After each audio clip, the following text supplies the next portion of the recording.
Hello everybody and welcome to episode number 65. It's kind of crazy. Like I always forget which episode number we're on until we start recording because I have to remember it to say it. And it's like 65 is a damn high number. Yeah. Like we're not that far from 100. Not Well. that far from 100. It feels like it. Only 35 more, which is like, what, a year? Another year? Holy shit, we're almost playing this campaign for 2 years. Jesus Christ. Man, okay, that's insane. Anyways, we are unfortunately only joined by 3 players. Skit is in the mountains, I believe. In the woodlands, trying to survive, fighting off bears and dinosaurs. Yes, they have reawakened just to threaten her life.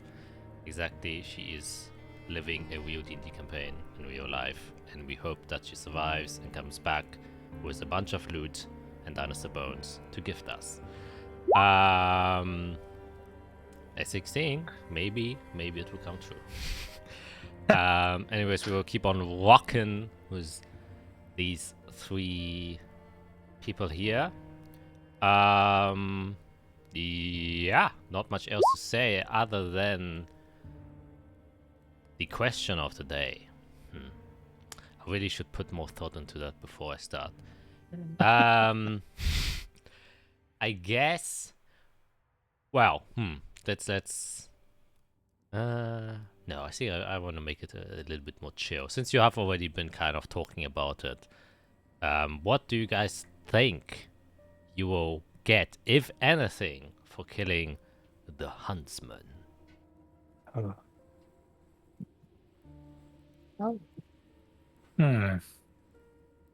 Well, starts with me, obviously. I'm Greg, and I'm playing Irex Spanner, the human artificer. I mean, obviously, we don't know if there's actually any reward or anything on the line. I think we might.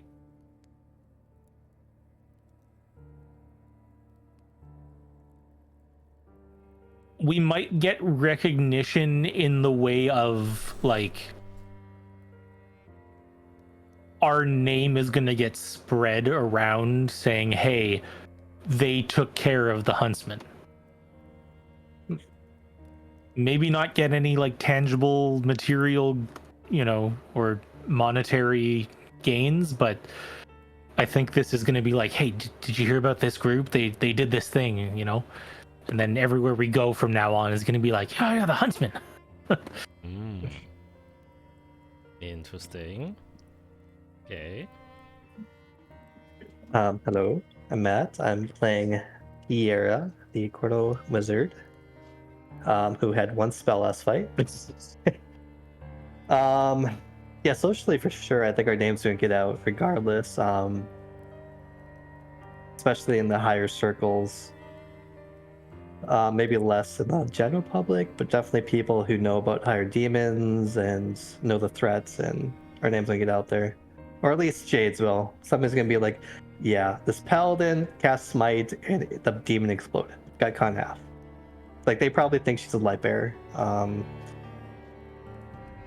Monetarily, it's funny, we're actually good on cash. I think there's probably something like a bounty on it. Like, once we get back to the city, maybe they'll give us something. If not, just, here's a pass for the city, go where you want, do what you want, you have our blessing. Or maybe we can ask for something, I don't know. I think we'll get something. It probably won't be a bunch of cash though. Yeah, recognition, clout. Alright, so Felicia playing Jade, the possible light bearer paladin, I guess. I don't think that we're gonna get a whole lot is like money wise. I feel like maybe like the merchants that like come into town a lot, they might like throw like a small like dinner as like a celebration. Thank you so much, like, for helping us out. You saved us, kind of thing. You made it safe for so yeah, I don't think it's gonna be anything like too crazy, just like maybe like a small celebration with like the shopkeepers that are excited that their goods are now safe. Alright. Interesting. 3 humble people here who don't expect any money. I mean, I want money, that doesn't mean I'll get it. Yeah, okay, that's true. Yeah. Deep inside, the greed of the heart. That's Yeah, I mean, we looked at the quest board. It wasn't on there. But a bridge demon was, so. Maybe it's the same one. I think they were described differently. Oh. Wow. And this one has a name. Anyway. They would have put the huntsman. Go hunt it. Yeah, surely they would. Good luck. Yeah. Okay, with that, the humble introduction of these players, I think, without further ado, and see what is to happen now that you're out in the fields in the night, where 2 of you can't see shit other than the light that has been casted. And see how this goes. We're gonna whip up to the intro.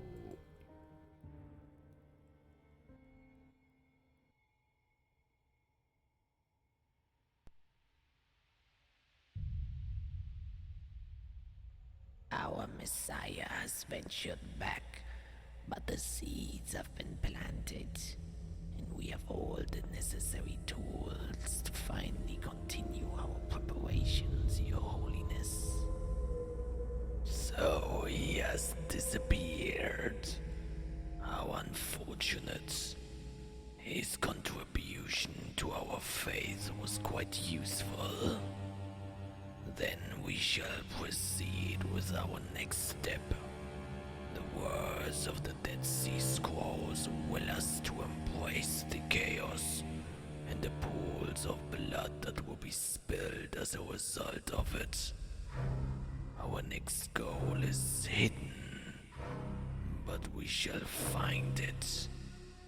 Old blood will lead us to war, and this time we shall not fail to collect the blood again. For now we possess the dagger and the chalice, and surely this war will suffice to satisfy it. Oh, prayer to the red moon. May your scarlet light bless us. We who follow in the rivers of blood that you spill. Bless us. Oh, scarlet moon. Bless us. Oh, scarlet moon. Bless us. And may we drink from the blood that guides us.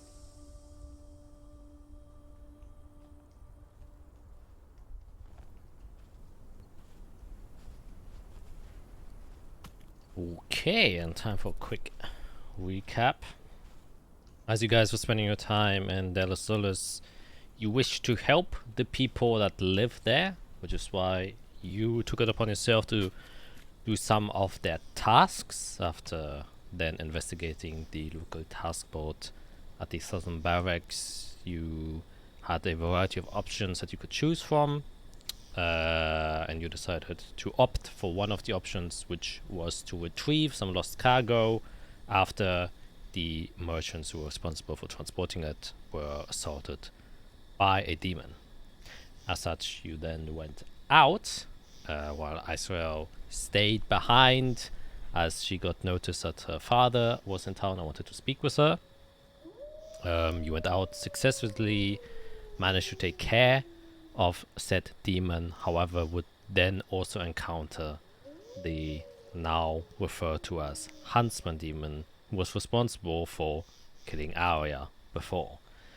Seeing that you were in dire situation, you hid yourself with the help of Irik's rope trick in a cross-dimensional portal up in the sky over a tree.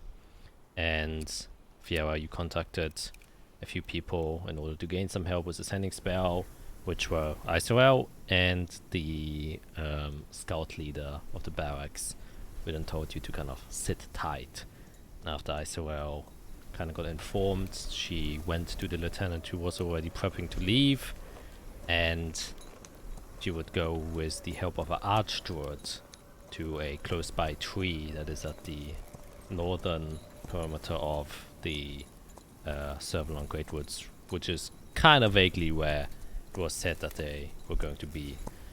And that was also around the same time where Irik's rope trick kind of faded, and you decided to head towards the Great Forest, and there you got or you successfully met up with Isorel, who was rushing with the help of the Archdruid and some soldiers along with you, and there you fought the demon, and with an extraordinary performance and display of her magical divine power, the smites of the Shadakai Jade would finish off the demon in its entirety, and you would turn out victorious.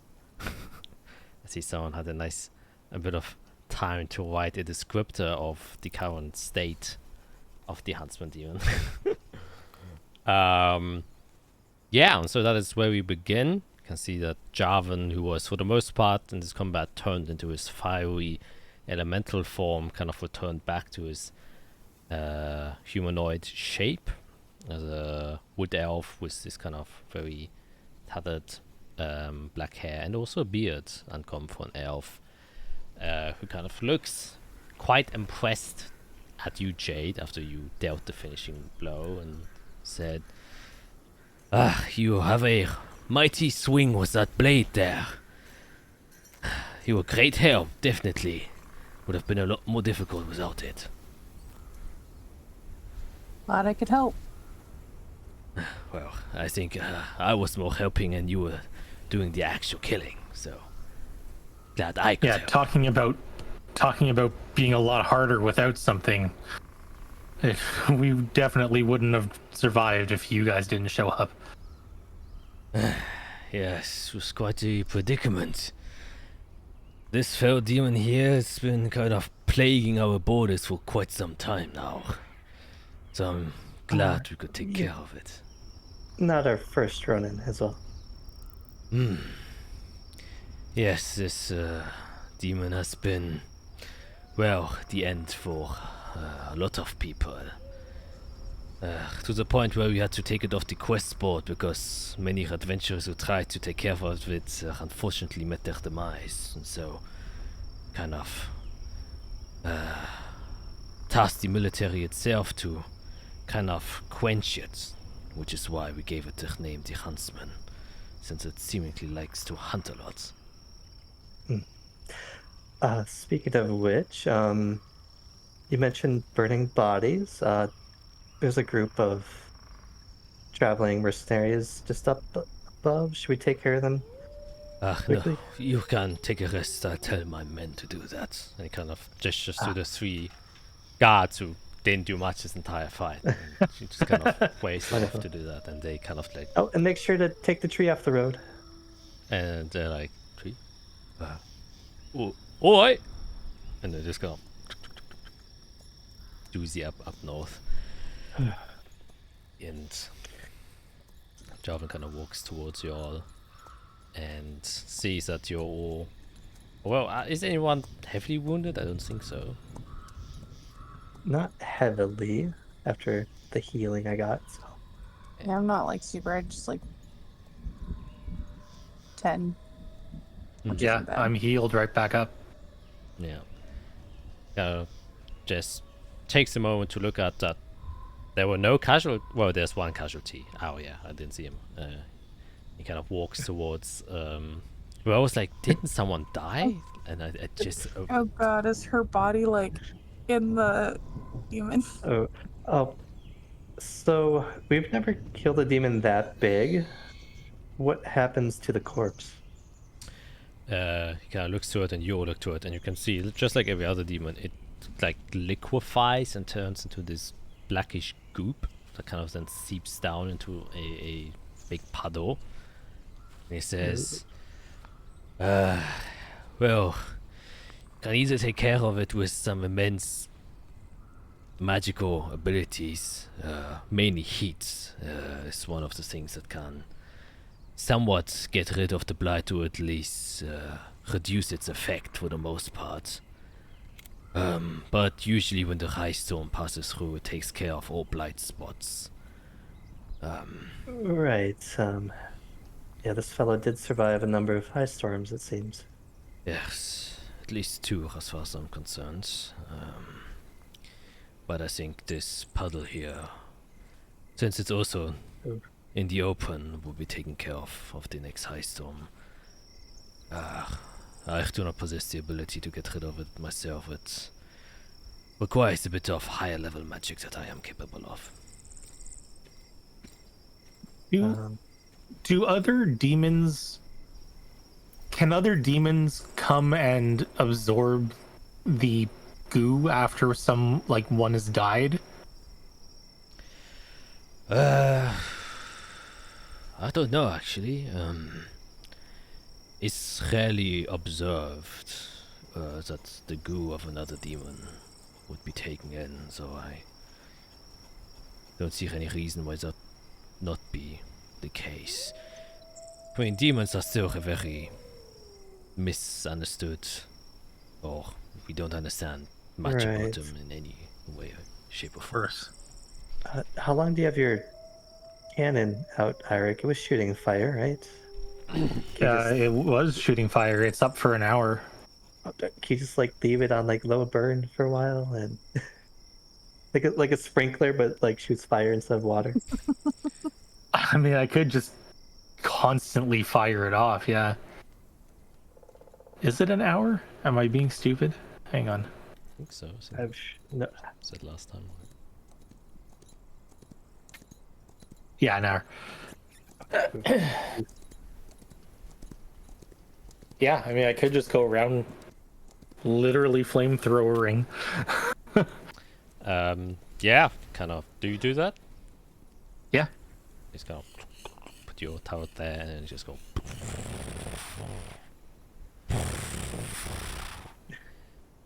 You Can't hurt.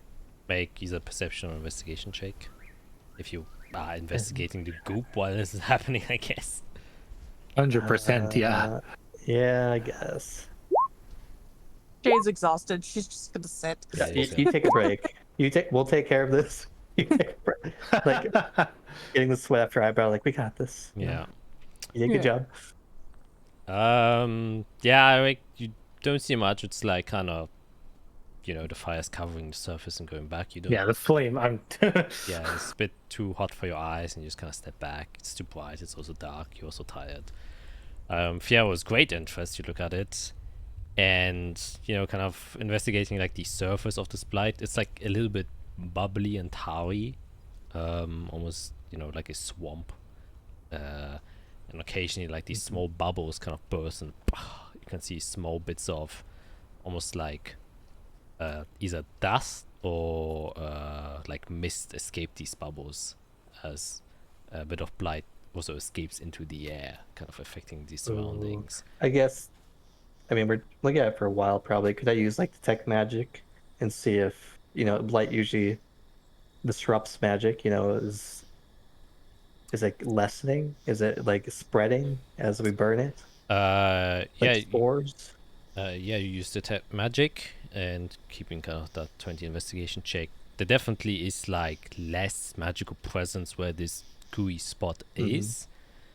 Occasionally it kind of lights up because of the fire from Eric's cannon, but you can see that the effects of the cannon are so minuscule. Like, probably as Javan said, and Javan would also come up and say, as I said, the amount of heat, it's not the quantity of a flame, but the heat of the flame has to be extremely high to affect the demonic blight. we are talking in the ranges of at least thousands of degrees. Oh. Yeah. So, magma usually is a good way to kind of get rid of it. Oh, interesting. Easy. Easy. I mean, we have access, but I can't bring the tower here at the moment. Yeah. So it's usually better to leave it there, and he kind of pulls you a bit away, Fiera. Says, also staying too close. Not the best idea, since it does pollute the air around it as well. I kind of see that. Well, I guess thank you so much for helping us. And getting here quickly. Are you from the city? Kind of like, how is he dressed? Yeah, he's dressed with like this kind of fur hide armor, but you can see a few spots of cloth here and there woven into the armor that adore the same colors, the kind of white, silvery, with a touch of green colors like the other guards are wearing. He says, I am the Ratschtruid from the East Seeker Garrison of Deles Solis. But yes, I have used one of my abilities to travel through trees to reach you here. Fortunately, I'm limited with using that once a day, so I highly suggest that we take a longer rest here for the evening. Traveling by night is not the safest place unless you have other means. I'm tapped out until morning. I assumed so. So I think I will wait for my men, and they will set up a perimeter, and then we can rest inside. What to do is that. We should get all the cargo together. There was a food shipment, and then the mercenaries on the road were taking another shipment. We should be able to bring them both back, but I'd like to get them together so we can keep an eye on them. Right. Yes, definitely do. My men will also be more than willing to help you with that. And then he kind of Perfect. pours over the two archers who are still there, who are currently in the process of preparing their deceased friend. Oh. And you can see Oh, they lost one? yeah, one archer died. I don't remember that. I couldn't see. I don't even know where they are on the map. Yeah, that's true. And I Jarvan, was like, oh, there's archers here. yeah, Jarvan goes towards it and does like a small ceremony where he kind of covers the face and then the body with different flowers and moss.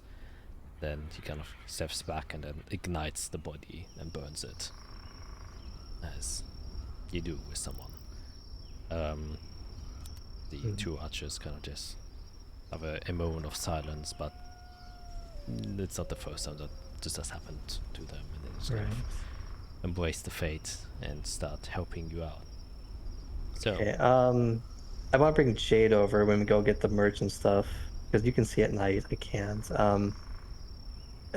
Can you help me figure out where these people were going?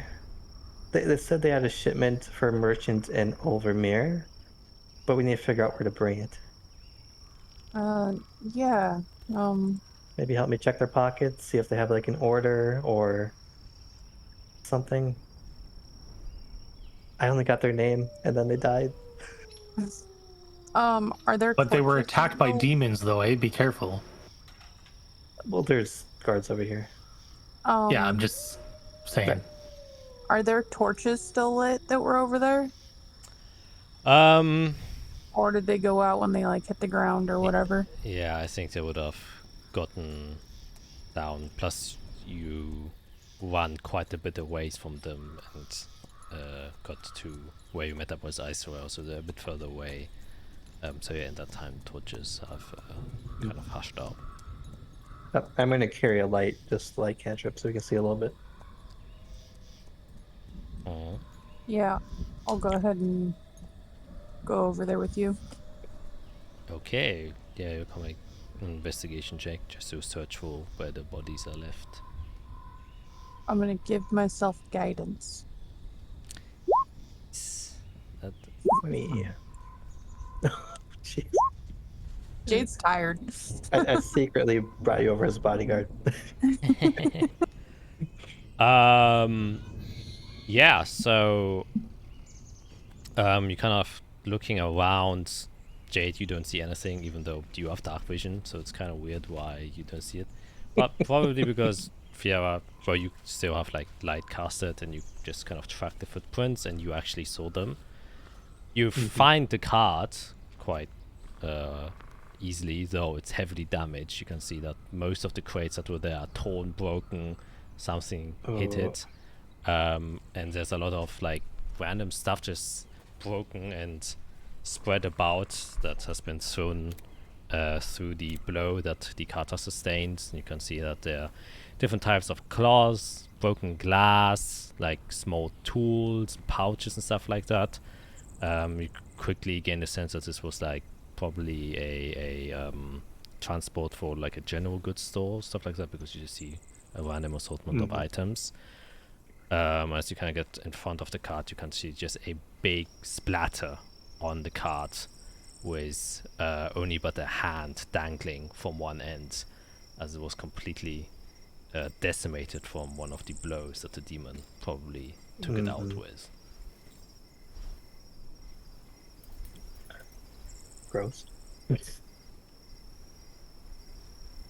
Okay, can I go through their pockets? Yeah, can make another. I'll help go through pockets. Yeah, can Do you want to give me the help action? Yes. make an investigation check with And I'll give you guidance. advantage. Oh boy, how high can I go here? Yeah. Oh, with that one. Okay, I got the 11. Okay. Ooh. There were 3 ones I saw, so that was Mhm. okay.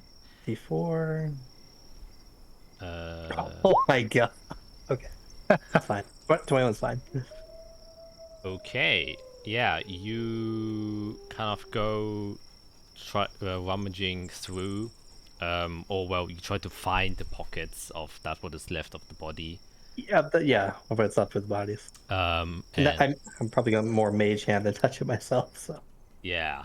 And the first guy, his entire body is like completely disintegrated, so you don't find much there other than, you know, its arm that was left.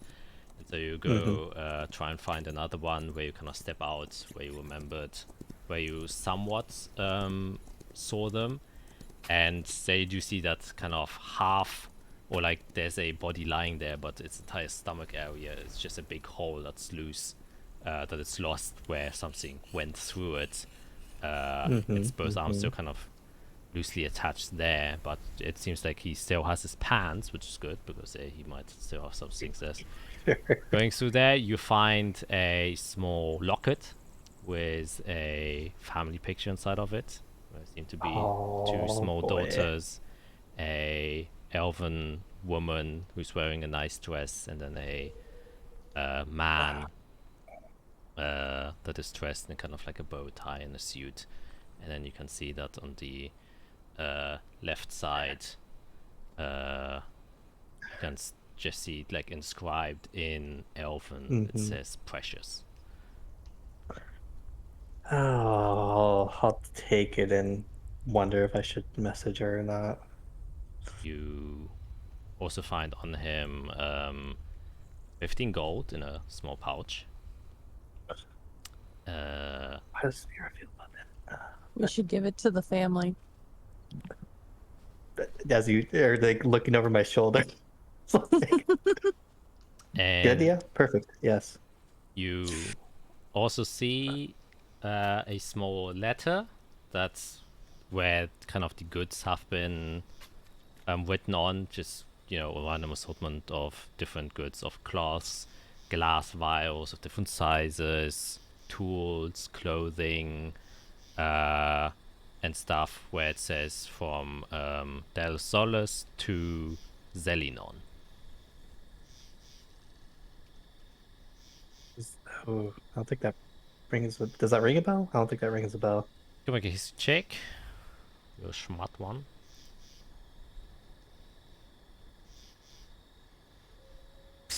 Yeah. Oof. I don't think I know. Yeah, I think you're struck a bit by the reality of what happened here. It's not just 4 people that died, it's 4 people who are alive in the family. Yeah. Who are just traveling Okay. but lost. So, okay, I'll ask. I really don't think Jade would know where it's at, so Well, I mean, some guards are. Are those 3 around? Yeah, some of them are collecting like the bits that have been blown away and putting them together and making a little pile. What a job. I'll message the one that looks like they're working on the least gross one. Yeah. And just say, do you know who Zelinon is? Zelinon? I'm not sure how to pronounce it. Oh, the natural 20. Good for him. God, He gets like a point of intelligence. yeah, he has like a very somber expression. Obviously, like picking up the remnants of dead people. Not a great job, and he's like, it's not a person. It's a place up north in Collis. It's a village there. Collis. Oh god, we have a map. We have maps. Hold. Maps, where the I don't know maps? how to get to the maps. It's in the journal and the maps. The third tab. Oh yeah, maps. Collis. Opening. Enhancing. Enhancing. Stick with that, Zoom. people. Stick with that. He will find. Oh, damn. Coding. Did you find What? it?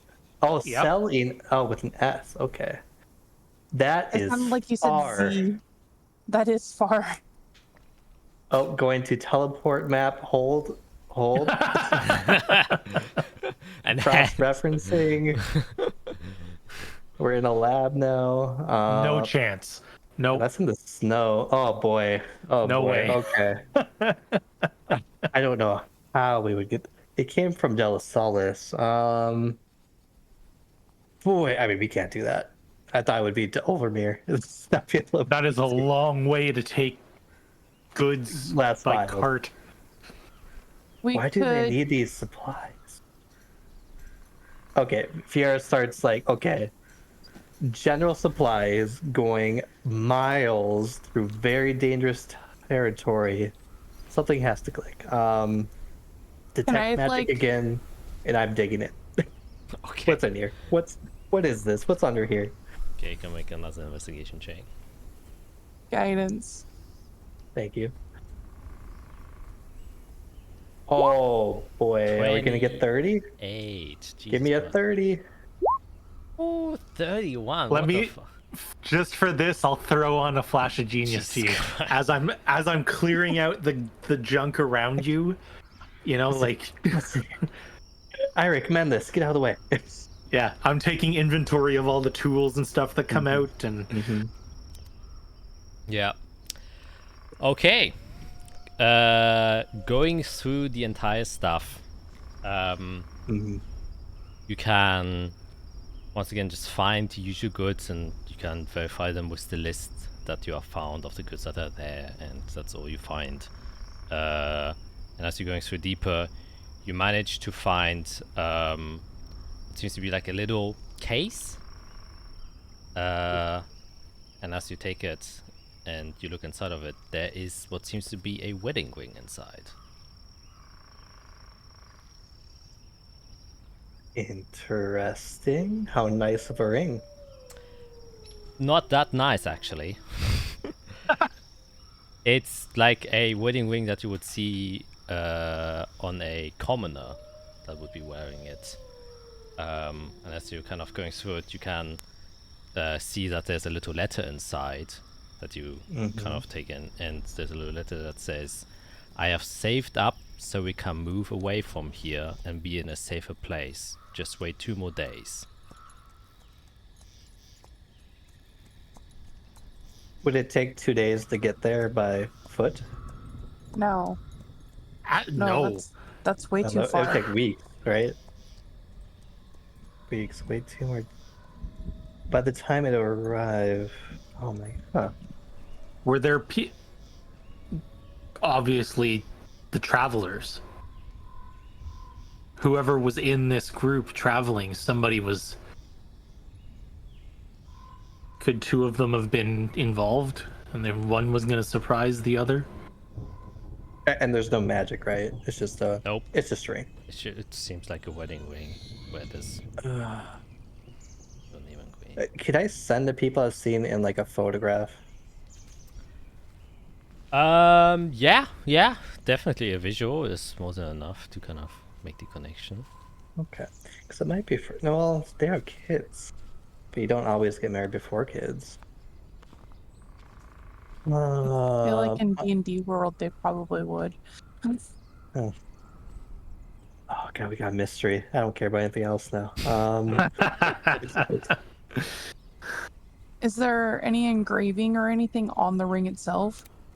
Yeah, there is. There also is the words precious graved inside of it. Okay, there we go. So it probably is for the people in the picture. Oh, can we go through the bodies and see if he was traveling with these people? What do you mean? The guy. Oh wait, I got it off the guy, right? Yeah, you I got. off the guy. I got it. Okay, so we know he's dead. Yeah. And he was traveling with them. Oh, that's sad. Actually, you can make a history check.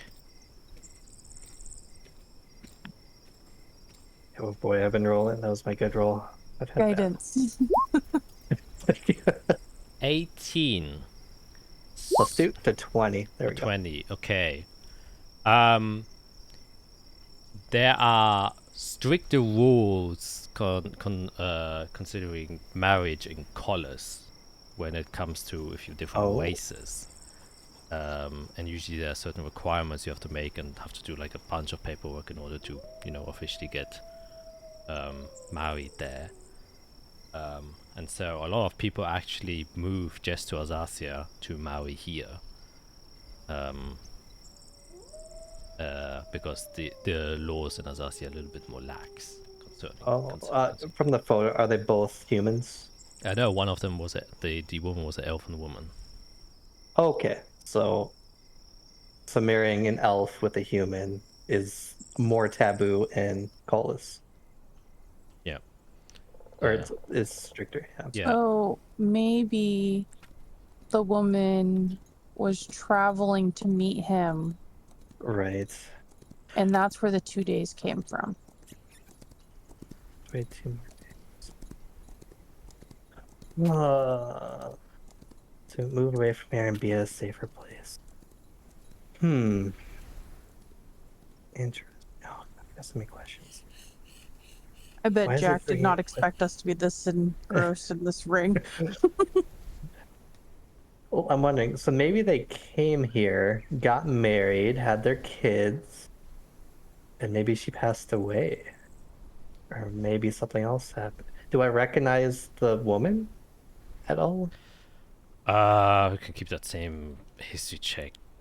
No, that doesn't seem in any way, shape, or form familiar. We should check his hands if he has a ring. If he has hands. Yeah, the one he had a hole inside of his chest. Okay. And I clamored his hands. yeah, Is his there a ring? hands. Nope, there's no wing. He doesn't have any wings worn.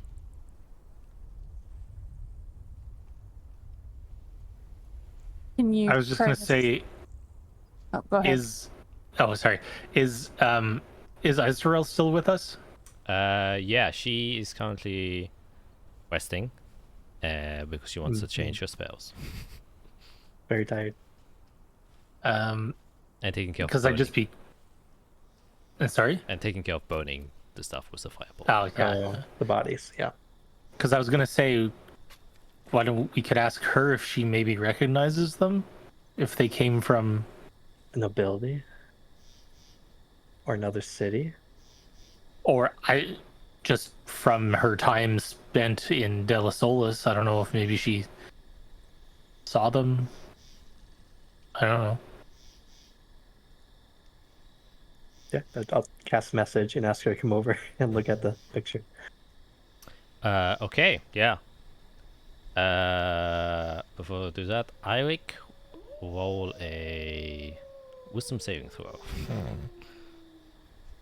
What? Yeah. If you're within 10 feet of me, you have +5 on your save. Doesn't matter. Oh my god! Holy shit! Hi, Rick. Wait. Oh yeah, it is a -1. Okay, I mean, yeah.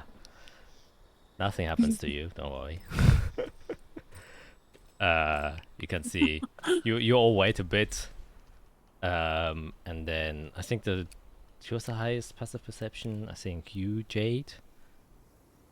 I was tied with somebody. I don't remember. I have a passive 16.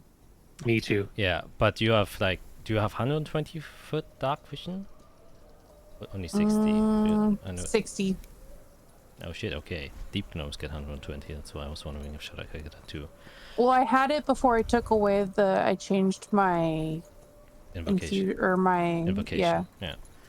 Yeah, but at some point, you see a flash of what seems to be like pinkish light and flame. No. Did you just get fairy fired? Well, it's just an instant, and then it disappears. Oh, we know pink fire. I know pink fire. Yeah. I dream about pink fire. Squishing it out. And after you wait a while, SOL doesn't arrive.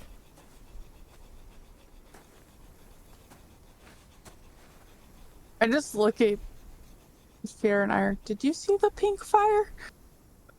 I have no idea what you're talking about. I would have. You have the same passive perception, so you also would have. Yeah, I saw it. And now Icerel's gone. From a body? Can I try to do history to see if I know if the top hat guy does anything with pink fire? I will tell you right now, you don't have to do any check. No, he doesn't do anything fancy like that.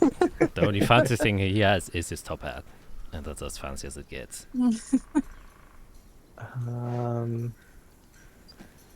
I mean, if we haven't seen her, I'll go look around for her in the area, I guess. Let's make sure she's okay.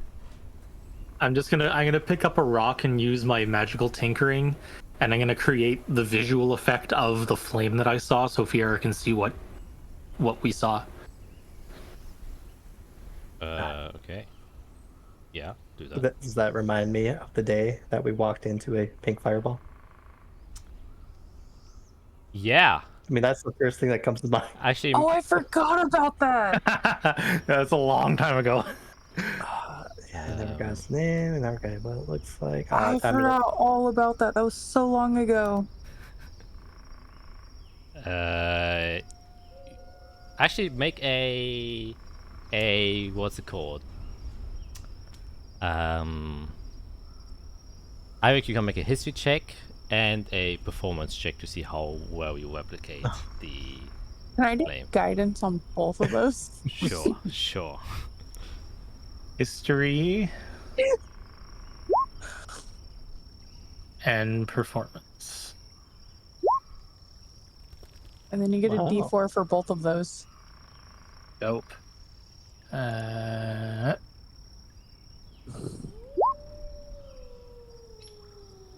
1915. Fifth. Wait, is that the first roll or the 1815? Okay, yeah, sorry, I was a bit. Yeah. Okay. So 19 and 15. 19 and 15. So. Wait. Okay, 15 is a performance check. Then you can also make a history check, Fiora. Okay. Like, this is haunted Fiora's dreams, getting fireballed by another wizard.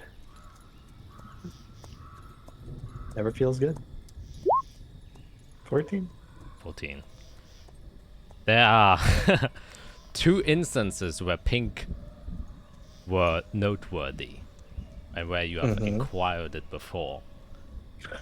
Oh no, the second time was a teleport. I don't have sending. Oh god. Yeah, man, that's all I'm gonna Jade's say. all just looking at you guys like super I'm just gonna confused. yell. I guess I could have told you when we were gonna go for a walk. Are you nearby and want to say hello? Nothing. Nothing. Who are you talking to? Someone I have a date with. It randomly sends pink fire. They did it as a And joke. takes friends from us? I don't remember the second part, but we should make sure she's.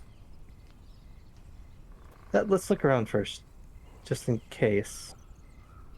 I'd rather we like not separate because if We one can friend look goes together. missing,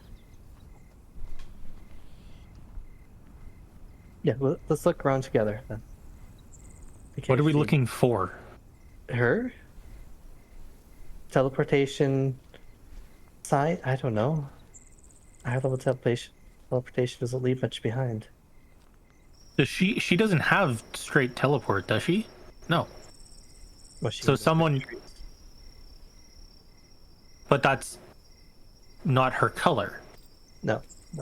So someone plucked her from reality.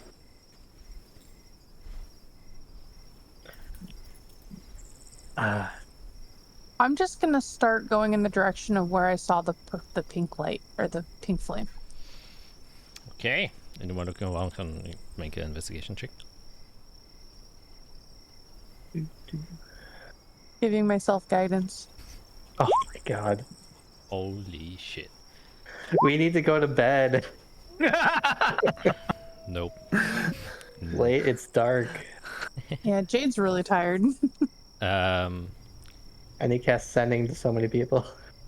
Yeah, I kind of just, eyes are a bit slumbery as It's you look probably around. fine. Jade, you kind of go there and you lead Eirik towards the spot, and as soon as you get to Eirik, you kind of just look around, look at the earth, and you do find something there. You see a small note that seems to be left behind. Like on paper or scratched in the ground or what? Seems to be on paper. You have a mage hand or something you want to use over here, Fiera? I don't know if I want to be touching this. I'll pick it up with my mage hand Okay, you pick it up. and then bring it over. Oh god. It's a small piece of parchment. Oh, that's gonna explode. And as you look at it, you can discern a couple of words which say this. Oh boy. She had to be gone tonight, huh? Mm-hmm. Where's that valley? I feel like we've heard about it before. Let's look at the map. So I have handwriting from a couple people. I have the fire guy's handwriting because he left a note, and I believe I got handwriting from the wizardly gentleman who also made pink flame because I asked him for it. Mm-hmm. Can I start cross-referencing and see which one it is? Yeah, we can also investigation check. Help! So tired. Guidance. Thank you. Oh, I need it. Okay, we got the 17. Good. 17, Solid. as you're cross-referencing, comes pretty quickly sure that is from the same writing as the wizardly dude who you asked to make the handwriting for you before. We had a date. You just had to wait. Okay. What is happening, Fiera? Let me get the right name. He is from. Where's my wizard list? Hold. Yep, I believe this is Kendith Erkstein. I looked to the DM. Yes, it is. That's what I've been thinking. Kendith. Okay. So Jade, when we were back in Sunir, a lot happened. I was trying to make friends with literally everyone, and more than half were quite interesting. This gentleman was working with someone named Renapila to make a school. But Renapila is no longer with us, and the college they were working on is probably covered in blood. But Would I recognize like the name? Can make a history check. I want to give myself guidance. I had he graduated. Oh from yeah, no. Kovith, Guild of Evocation.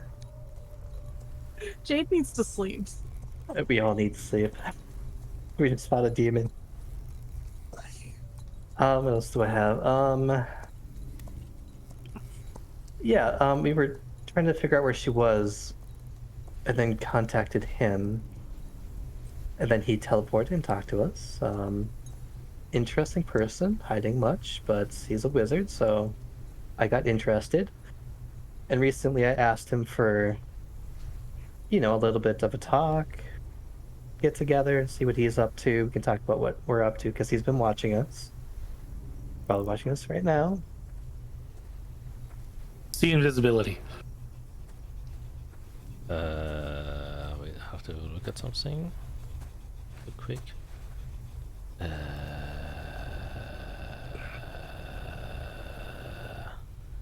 Go make a perception check for now.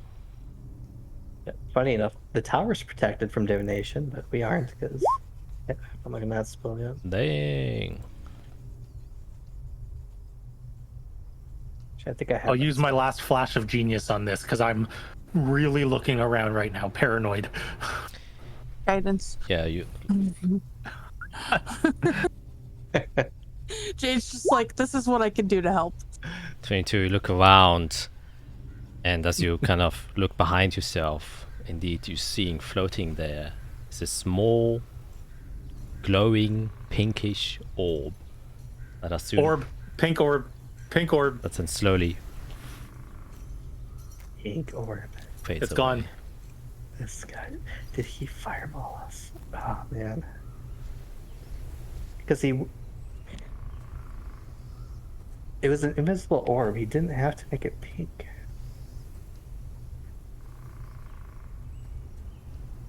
Well, he didn't put a timetable, so Where is this place? I can't find it on the map. Let's ask the druid then. It's a good idea. Jarvan, we have an issue. Yes, what is it?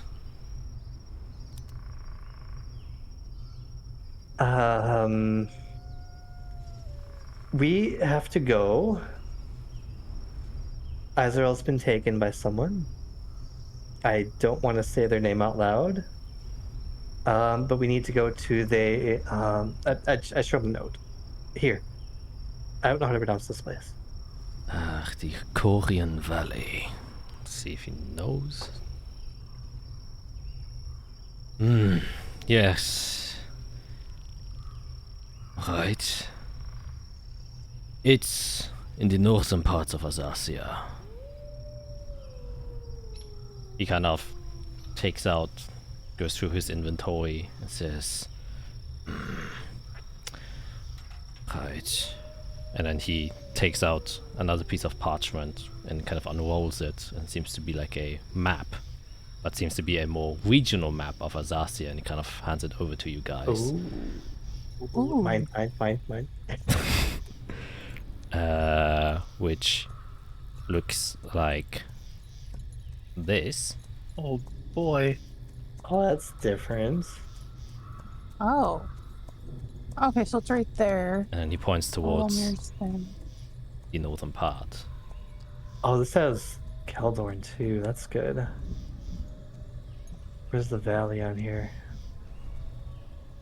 I don't see. It's like north of the archives. It's got like a diamond. Oh, I was looking way up there. Okay. It's like, oh, that's actually not too far then. No. Well, I mean, relatively speaking. Okay. Do you mind if we borrow this? We can get back to. I can actually make a copy. Sure, you can have it. No need. We'll just get a new one in the archives. Very well. And then this hut, is that important? Is there someone there? Friendly, not friendly? I haven't been there myself. I believe an individual who is highly interested in high storms has seeked out to live there for some reason. Staying there for a while. Very interesting. Very interesting, yes. Okay. Okay, we still have to deal with these shipments. We have a job. Please, explain what is happening. You all seem to be a little bit more distressed than before. Yeah, our friend who came with you is now gone. Azrael. She's been kidnapped. Nobody say the person's name who kidnapped her, just in case. Well, I can't even remember their name anyway, so... But they want a meeting and told us where to go. Right, well, this seems urgent. We can take care of the cargo if you wish to have it transported back. Don't worry about that. Right, that goes to the Forge Food House. This, I don't know how we can get that to Colas. I'd plan to message the wife of one of the travelers and see what they want. Maybe just get it back to the city. You can drop it off next to the tower. Right. Yes, that How are we going to get our reward for, rescuing this cart? I know what you have done, don't worry. I believe this was in one of the quests that you undertook. Yes. Yes. So, once you return, do not worry. And you will also be promptly rewarded for killing and taking care of the huntsman demon. Oh, that would be appreciated. We have money. Actually, more would be nice. I just have to ask. I used to have access to the Inquisition's teleport circle, but they revoked it after a member actually saved our lives from the huntsman, but she fell. She was part of the Inquisition, Arda. If you could talk to them so I could use the circle again. Right, I will try my best, but the Inquisition is a separate entity from the military, so... I understand.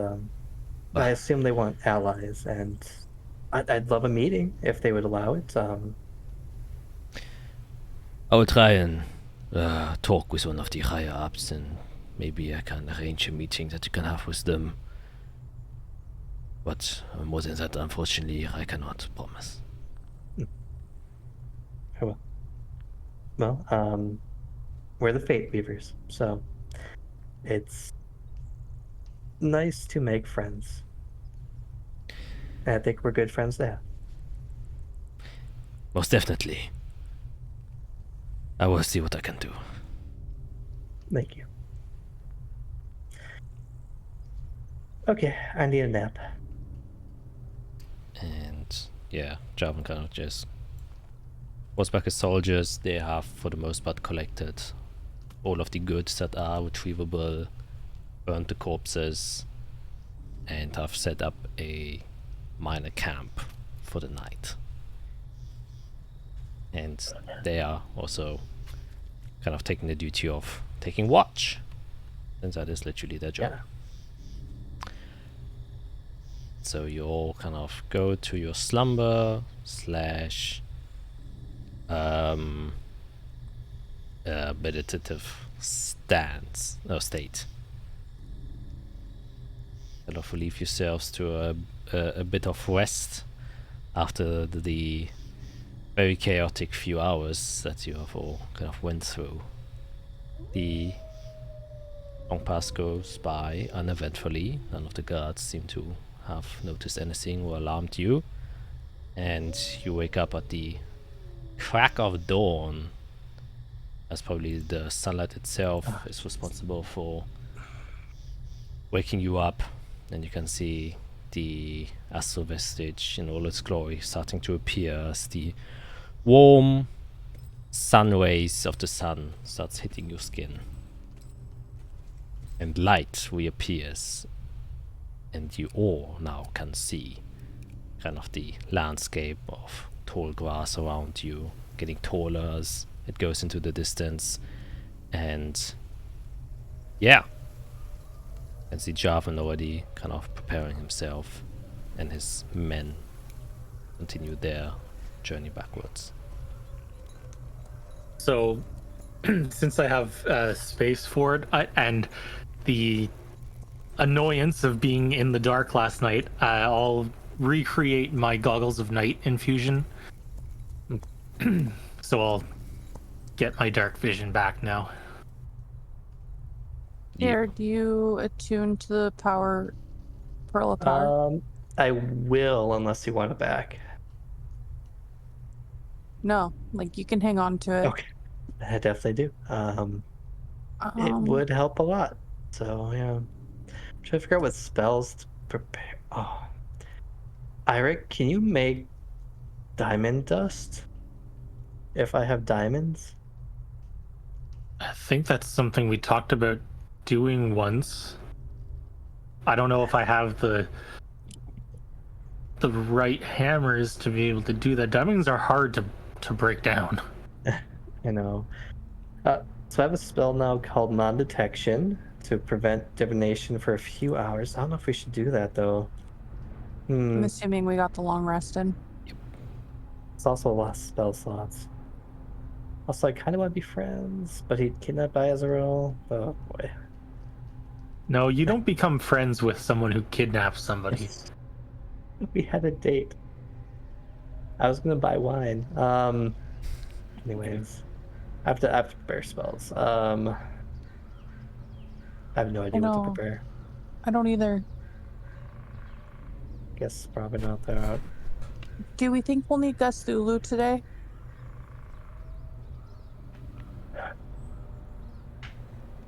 We're going somewhere completely new, so maybe. Right. I also really want to stop at that hut. Don't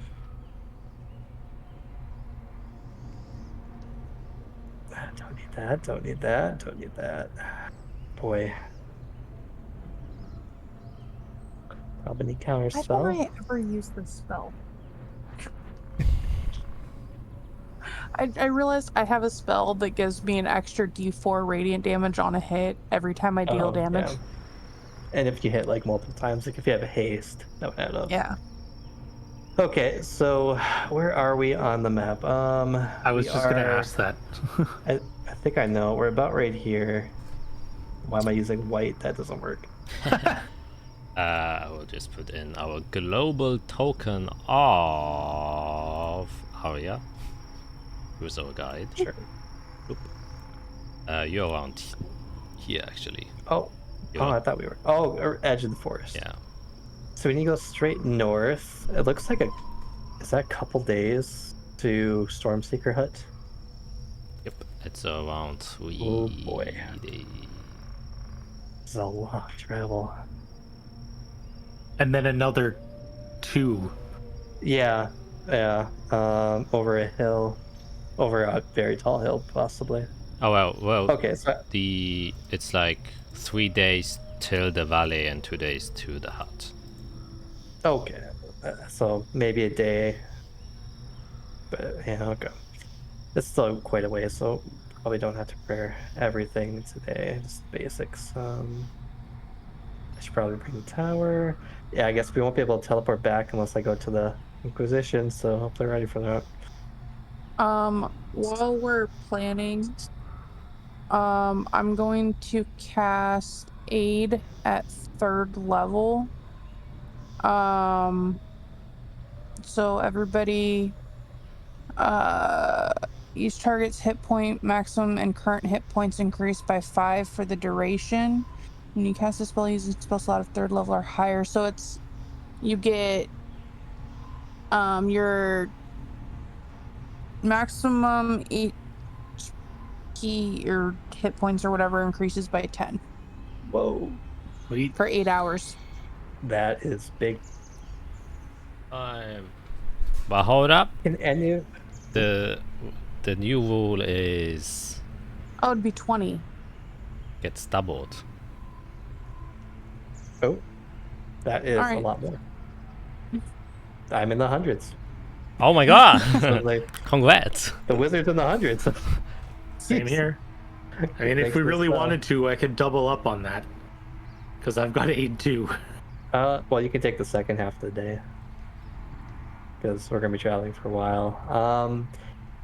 Do any of you have anything like detecting demons while we travel? I Not have- even a little bit. Because our druid was the good one at that. I have lesser restoration that I can make sure is prepared. Yeah, for sure. We definitely need that. Um, And neither of you got blighted, right? no. Jade, you're okay? Yeah, I'm good. Okay.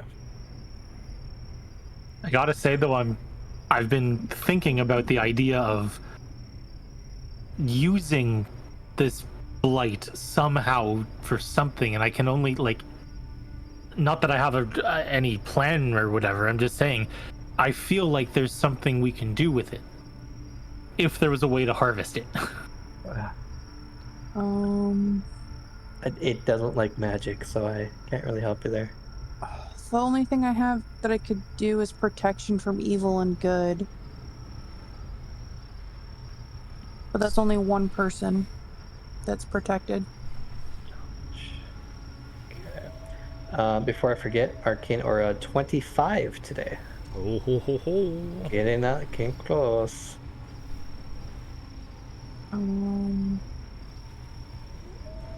But I can take protection from evil and good. I think I'm good enough. It's gonna take us a while. I guess just because first thing in the morning, I'll send Kendith.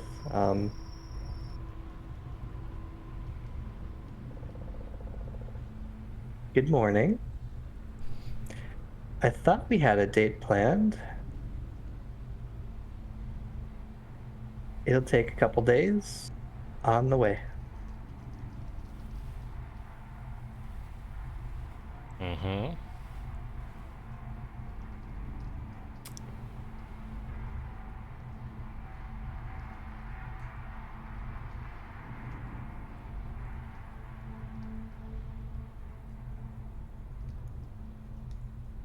You don't get a response.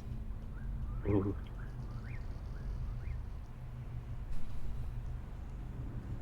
Oh, God. You like playing hard to get there, don't you?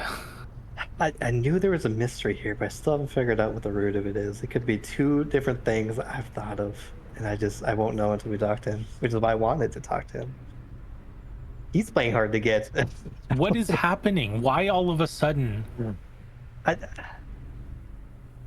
I feel like are we should being keep going. followed and spied on by this person? do you have your Yeah, I can throw up one. before See I open invisibility. these things? Yeah, make perception check. God, I need to learn that spell. We Guidance. need- No. Probably not gonna help. 13. You look around. There don't seem to be any obvious invisible orbs flying around in the vicinity. So that's Okay. up for an hour or so. So, I've been thinking for a while. Possibilities. Again, I don't really know. I think he's working on a faction that rivals Zephygus because he doesn't want to go to the city. Obviously, Zephygus and Kovitz want to make a new order. He probably wants to make a different order. There's a chance he's working with Azrael's arch nemesis. What was his name? Kronberg. What was it? Duke Kronberg. Kronberg. So he might be working with that faction or just another wizardly faction. He also might have been the person that fireballed me and Eirik. Hard to know. He's working from the shadows, but he's been watching us. So he knows we've been working against the Blood Legion. He knows we've been working with getting rid of the weird Calyx. He probably knows we went to hell. He's been watching us. But he hasn't stopped us. He's quite powerful, obviously. I think he just wants to talk and figure out who we are and see if we can help him. Or maybe pull us away from Zephyrs. That's probably the most likely. Yeah, well, by now he knows that we can help him, for sure. Right. But also, we're useful to him. If he's working with... Okay, here's another thing. Back at the arena, when I was in the VIP section, Flex. I made a friend. So that friend mentioned a mage that we're working with, a blood mage, who is also, I believe, working with someone back home, is working with the Blood Legion. So likely Kenneth has some attachment to blood magic at some level. And if we work against him, I don't know, these are all assumptions.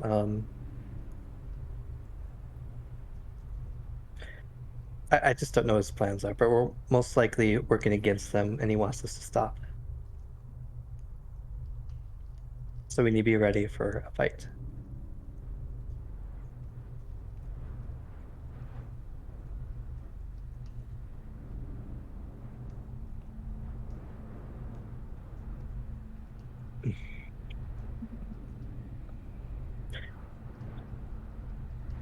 Yeah, but yeah, the valley. I'm curious what's there. We were told that the origin of the blood mage. Oh my God, there's too many names. I'll get. It's in my notes somewhere. We all know who it. The famous blood mage. It's from Undor. Xerxes, thank you. And that's just to the east of this valley, not too far, relatively speaking. It is across the river. That's the song. That's where it all began. That's where he did a lot of magic. And he's setting us that direction. So I'm worried. And no kidding. But he hasn't straight up killed us, and I think he could. Last night he could have. He could have attacked us while the demon was attacking us. He obviously knew it was happening. Because if it was me, I would have looked in first before I went to go capture someone. He was probably impressed. Oh, God. Right. I will try to make friends. If that doesn't go well, we will come up with a code word that I will say, and then we will just go crazy.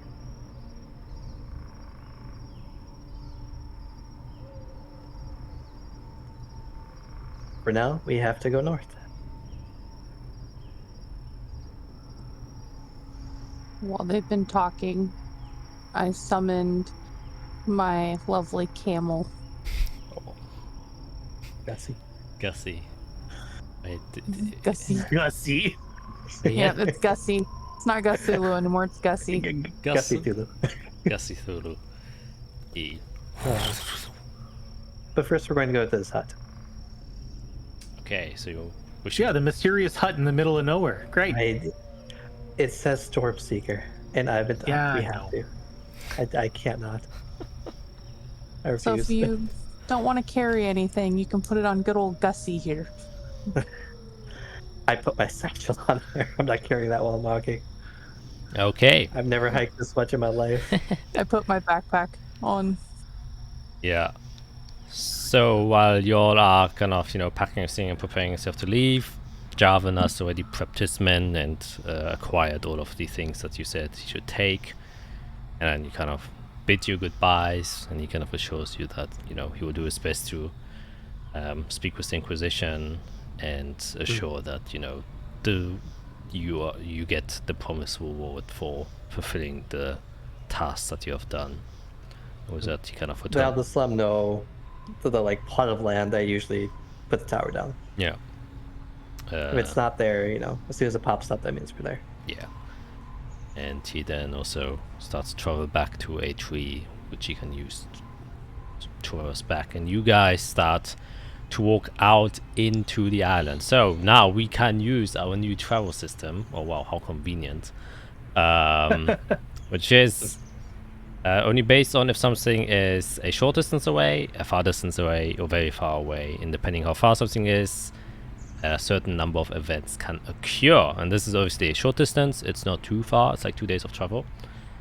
So yeah, as you walk now into the Orashas grasslands, and the further in you get, since you traveled to Overmere before on land, however, you sticked to the route, so you never noticed this before, but now it becomes very evident that the grasslands have extremely high grass. Surprise, surprise.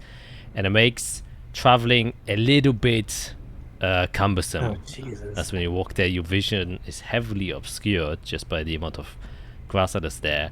And there is a special property which you notice as you're running through this grass is not only are they tall, but their blades are in certain points extremely sharp. So as you're kind of trying to carefully dodge away, as long as you have clothing on you, it doesn't do much. I don't have my robe. God dang it. Oh shit. Glamour. And so any I'll give Fiera my old studded Well, leather. I mean, I'm putting mage armor on. I assume that pushes it away. Somewhat. yeah, I think it kind of briefly does, but a few grass things kind of slash their way through. And so each of you can make a, I guess, just general dexterity check to see how careful you manage to walk through this glass. Yikes. Ooh, I'm a wizard. That makes sense. Yeah. You get a +5 because of. Oh no, it's not a your save. room. It's a straight check, just straight dex. So you can reroll that. So it's straight dex. It's just to see how dex was. Oh, okay. Oh, Oh my god, even worse. Oh my god. Holy shit. Okay. Ow, ow, ow, ow. yes. Literally, I step on everyone. So Yes. yeah, you get a total of 8 slashing damage, Fiera, as you walk through there, and you just get a bajillion That's a tiny lot. cuts. It's a good thing you had 20 extra HP. Mm-hmm. Yeah, Jade and Eric 10 was the DC. It wasn't that difficult. It's just blades of grass, and you only need the clothing. But It's just plates of 8 damage is a lot. Like, holy shit. I can kill a first level character.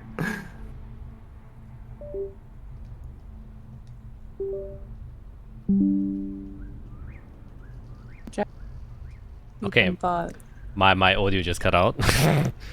But yeah, just blades of grass, but these blades of grass hit motherfucking hard. Or slash, and so you get a lot of small visual wounds, like paper cut wounds. You know that the next time you shower, it will burn like hell. Mm-hmm. The worst. As you're walking through these tall grasses, and you make decent pace, though you are a bit slower than expected because of the obvious encumbrance. At some point, Eirik, you hear rustling in the grass. And then as you kind of like go still for a moment to try and look around to hear what is there, you feel a small poke at your calf. And you hear a Escalais Tomacask. and you feel several pokes, and that's like nudging something pointy at your calf again. Escalas. Escalas. I'm gonna swing down and swat at it, whatever it is, and I'm gonna use my boots and fly up. Okay, make an attack roll.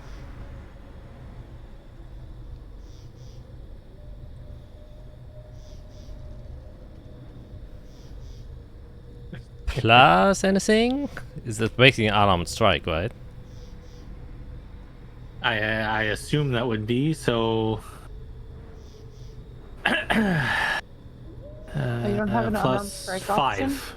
Plus 5. So you just hit something and you seem to slap something wooden as you fly up and look down. And so at this point also, Fiera and Jade, you also both hear a lot of like kind of scrambling around you, and something that sounds like something's being lifted and getting fallen again. As Fiera, at your cast, you can also feel something pointy touching it, and you also hear the voice. Is that Kaskandal? Is that Katatalas? I was going for. I have tongues today. Verbal. That's awkward. Okay, I'll look down, hands up, lock it in my right hand. What are they? You see what seems to be the first thing you see as you kind of glance down towards it. Still somewhat heavily obscured by the grass, and you can mainly see its stick pointing out. But you see what seems to be like a fox skull with a few feathers poking out of it, with a few kind of ropes dangling down. But underneath it, you can see pointy ears coming out of the skull from the side, and what seems to be what you would assume from its size and its posture, a small goblin kind of pointing its little spear towards you. And as you hear the rustling, you can feel another spear on the other side, on your other calf. Utas Kundala Yorkas. Do I recognize the language? You can make a history I check. doubt it. Well, I actually, didn't even know these existed. Yeah.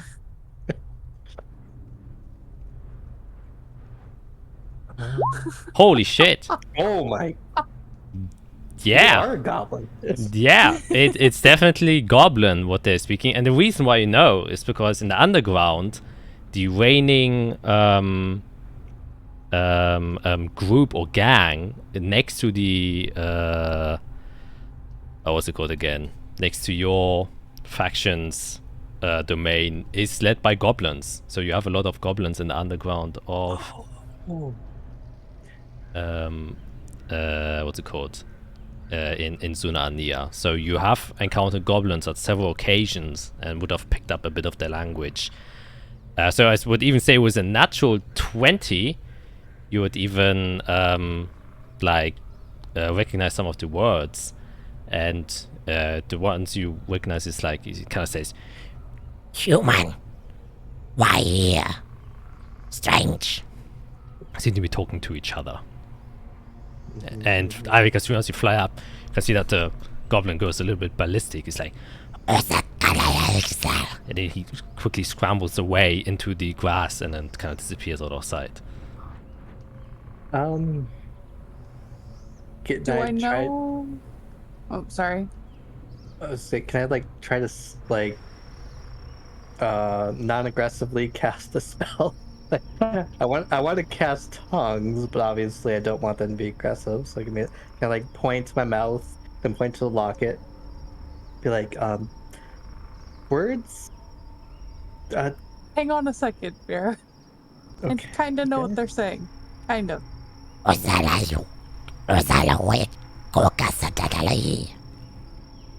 And you somewhat understand.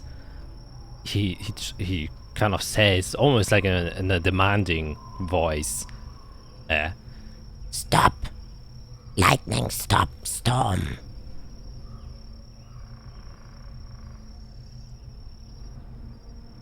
Something stops storm. I'm just gonna look at it and I'm gonna be like, I'm gonna try Undercommon and see if they know Undercommon, because that might be a language that we can share. Maybe. okay, what do you say? So I'm just gonna say, we're just trying to pass through. We don't mean any harm. Kind of looks at you. And you understand vaguely. Don't know. She say what?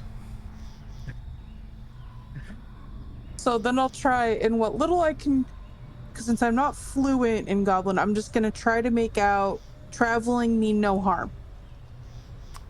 Okay, make a performance check. I'm gonna give myself guidance. Okay.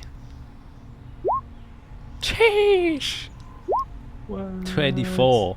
And you can see them. And I say, and you can understand. Human. Understand. Goblin. Safe. Storm. She. And then they kind of take the spears a little bit back, and they seem to be a little bit more, not as aggressive as before. Up in the air, do I see any movement around? Like, are we being surrounded by like a lot of them, or is it possible? Yeah, I can make a perception check.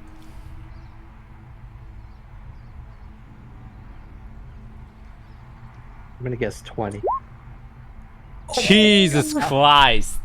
Oh my God! Yeah, It's Irik's night to shine.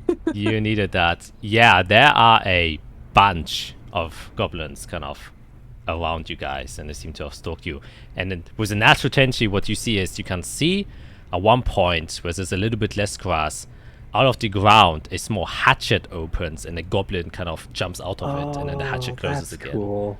That's the sound. And then it runs kind of towards them. You can see others kind of jumping down the hatchet and disappearing, and then plopping up somewhere else. That's how they survived the high storm. That's kind of smart.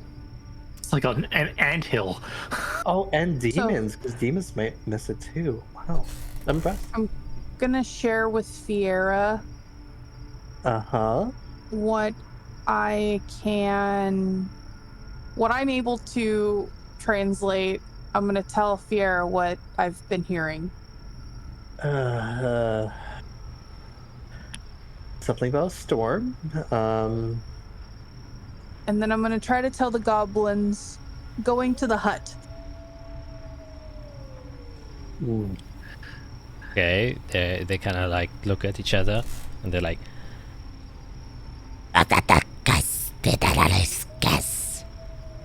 and you understand. Hat. What? Hat. What hat? Stormseeker. Doubt there's a way for me to translate that, but Yeah. I mean, they might not know them. Can I see your map? I have a friendly spell. One that can help us talk. Communicate spell. Friendly magic. Can you tell them friendly magic? I'll try to say friendly magic spell to talk. Okay, they look at each other curiously.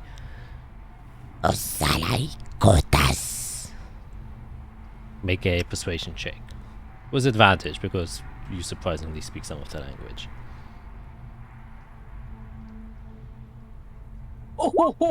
Oh my God.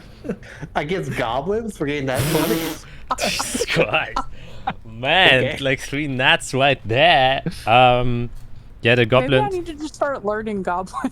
kind of just, they seem to be now very comfortable in your vicinity, and some of them even like poke out of the grass so you can fully see them, and you can see them. They are adorned with a lot of small critter skulls of like rats, badgers, or foxes that they've hunted around here. And you can also see that they have tied like either wooden branches around their little limbs, which kind of protect them from the bladed grass that allows them to kind of run through them. And you can see a lot of trinkets, very tribal is what they look like. Most of them have a larger skull that covers their entire face.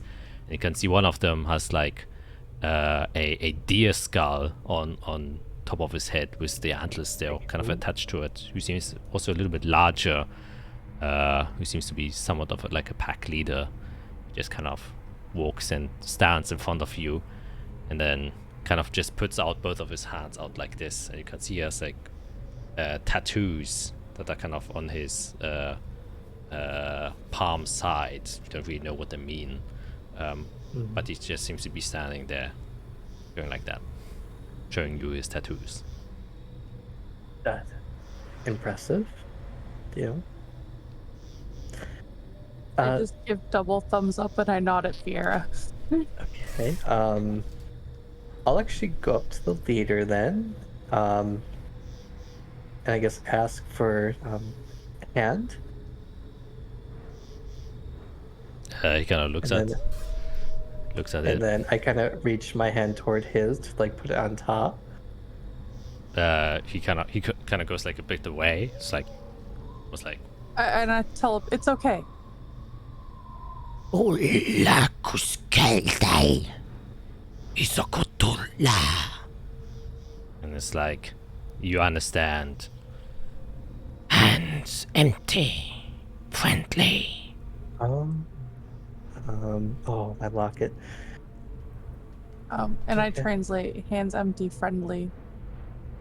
Okay. I'll wrap my locket just around my like arm, and then put my hands out. Kotta iskilta. It vaguely translates to like a sort of formal greeting, as in like, nice to make your acquaintance. Oh boy. I tried to repeat it. Yeah, say it. Okay. Can you type it out? Nope. I already forgot it completely. How would Fiera say goblin? Come on, think. Las Cota Quinta? He kind of just looks back to Jade and then says, Utas kulla vastin. says, basically in like a question form, Spell friendly. Where? Jace just chuckles and says, cool. And then, friendly cast spell.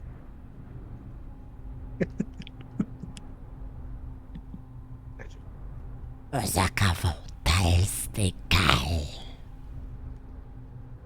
you don't understand any words that he says there.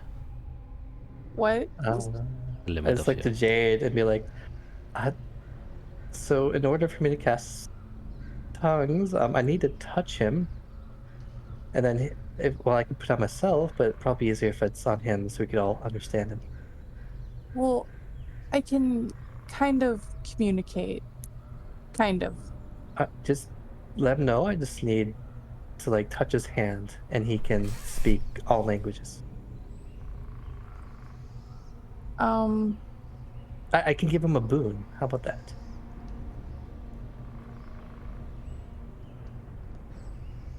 Okay, how do I want to? Cause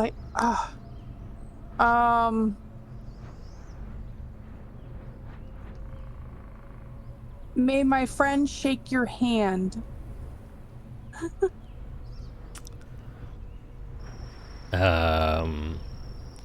He kind of just puts his hands now away, and then he kind of... It looks like he's bowing, but it seems more like he's presenting his skull. Like he's leaning his head forward. Oh, I just whisper, bow back. ow? Because the translator told me to. He's showing respect. Touch him. I know, I'm trying to figure out how to get him to let you touch his hand. Any part of it. Any part of it. Just need touching.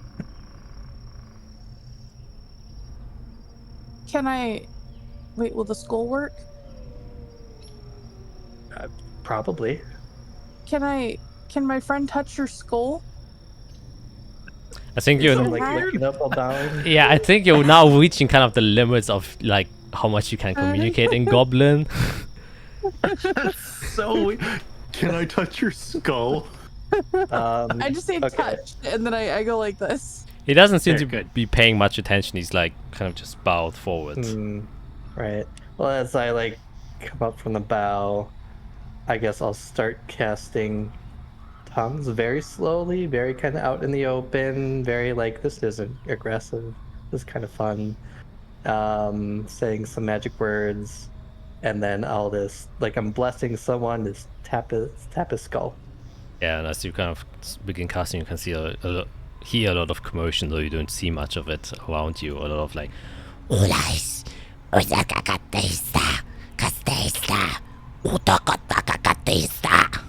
you- One hand open and then the other touching the Yeah, skull. you touch it and then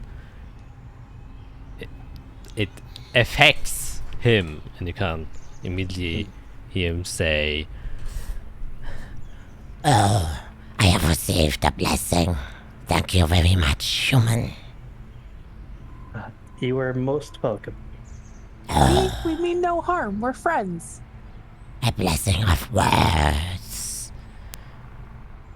Your attunement towards the throat and the mouth seems to be quite deep.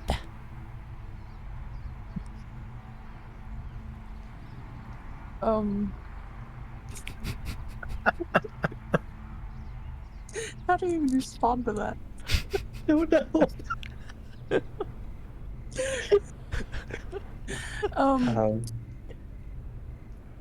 no. We thank you for your generosity and your kindness to not attack us. We are just traveling and would like to cross your lands. So, but you possess magic, do you not? You have the blessings of the gods. Yes. You know of the gods? Ushvatalas is what gives us magic. Oshvatalas. I would just say right now it doesn't. It's not on the list. Okay, I was about to bring it up. It does not sound familiar though. Well, it must be quite a mighty god for you to live in this dangerous land. Do you have a shrine of worship or some way for me to see this god or understand it? Only the chosen can see it. Our tribe leader, our chief, has been blessed. Oh, the chief. Interesting. Well, yes. Do we have your permission to keep traveling? If you stop the storm and lightning, Look up at the sky. Ooh, it's a big ask. Kai was at. Oh boy, I don't know if they were. I think this was the dream. The night walk, but Kai was asked to stop Storm. Really funny. I kind of look up and say, "Are you talking about the storm that passes every so often?" no. That is Ishvala's storm. But someone else has been creating thunder around here, and our prey has been scared off because of it. The hut. Yes, but your god creates the storm. Yes, that is The what we... big storm. That is what we believe. It is the Almighty. It controls all. We are just trying to connect this dots. Keep Where it does simple right the- now. Keep it simple. Something out there is causing them harm. Right. Where is the storm, the new storm coming from? Do you know? No, they only know that lightning and thunder starts erupting, even when Usha was blessing does not pass this land. In what direction? And how often does this happen? It is up north. Mm-hmm. It happens Sounds like we're going. several times a week.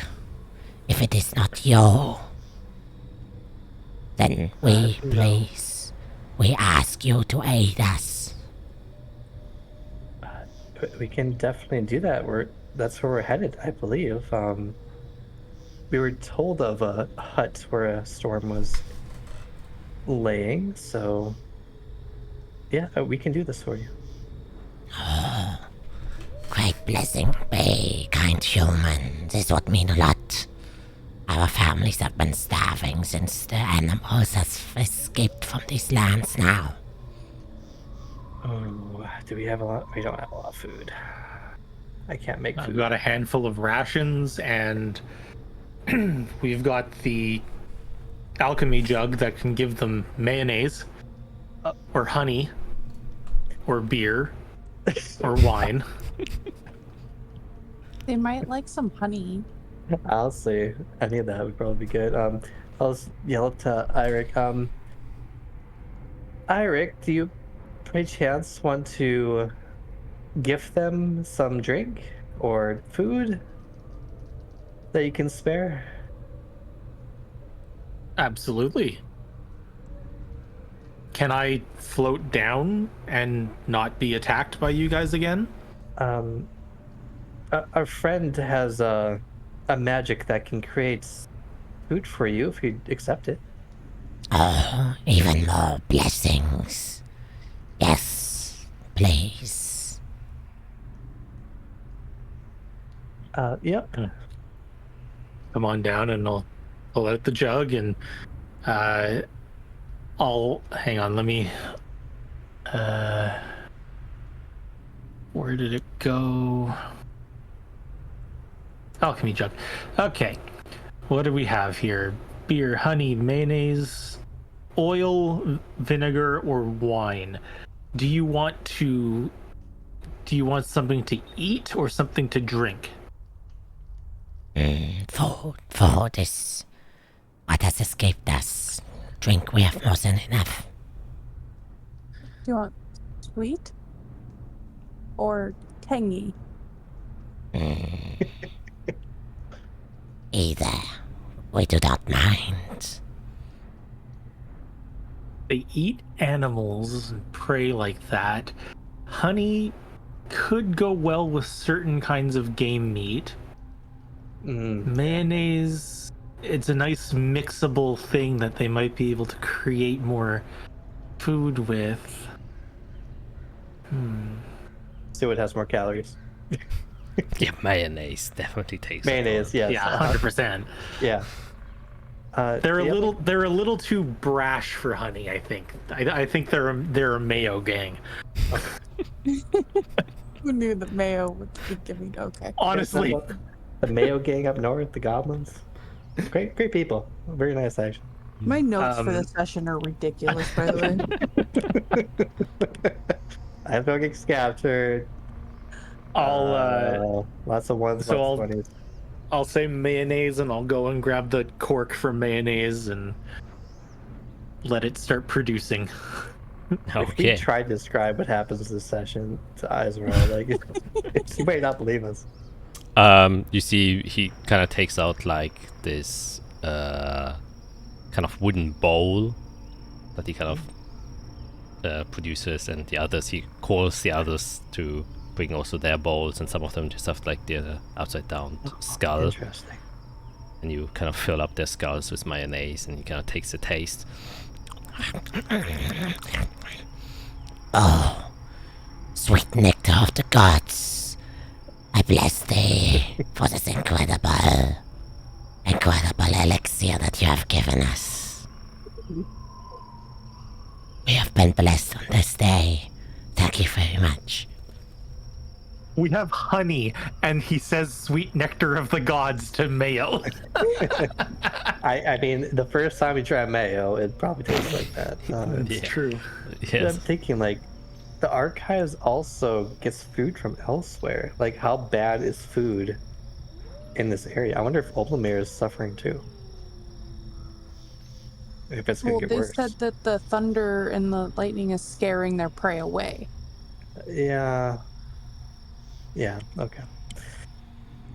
Is it just you, however many are around us right now, or do you have friends, other rival tribes around? Who's being affected by this storm? We usually stay secluded. We do not want to interfere with the outside world. We are small, and people tend to, dislike us. So we stay within the confines of of our god. So this is our land. I like your people very much. You seem to do a lot with what you have. It's what has been given to us. It is all that we require to live.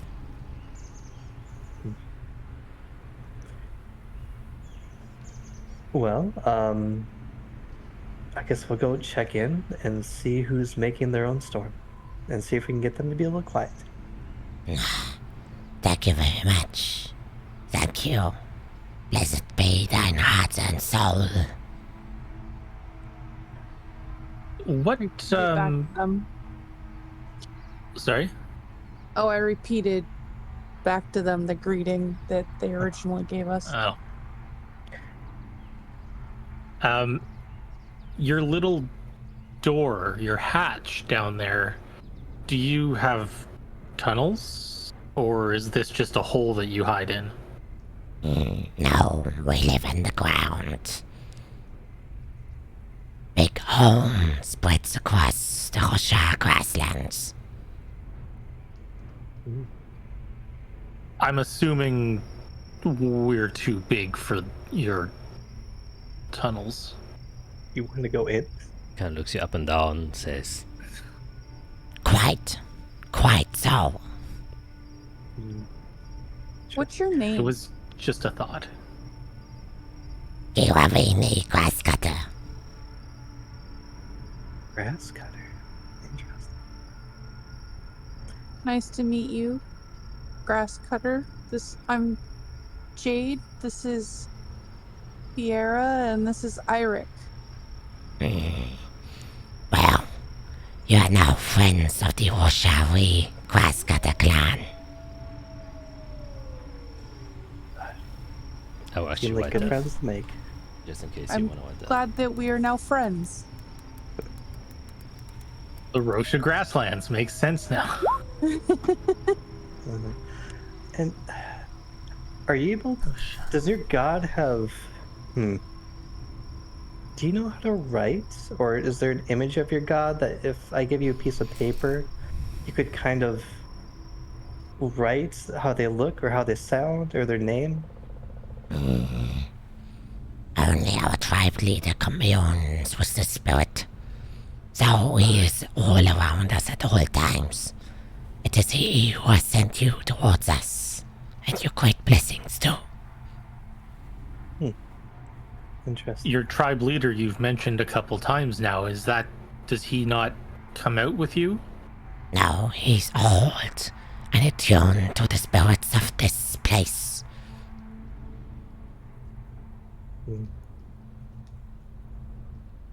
I'm not gonna go crawling. Well, it was a blessing for us to meet you on such friendly terms. Likewise. I say goodbye in Goblin. Okay. Yes. Farewell on your journeys, and I hope that the blessing keeps within your hearts, and that you may achieve whatever you wish to accomplish. Is there anything else in the grasslands that we should be aware of while we're traveling through your territory? The only dangers are the occasional demons that come through here. A few wolves make their way here, but they too have been scared off by the lightning.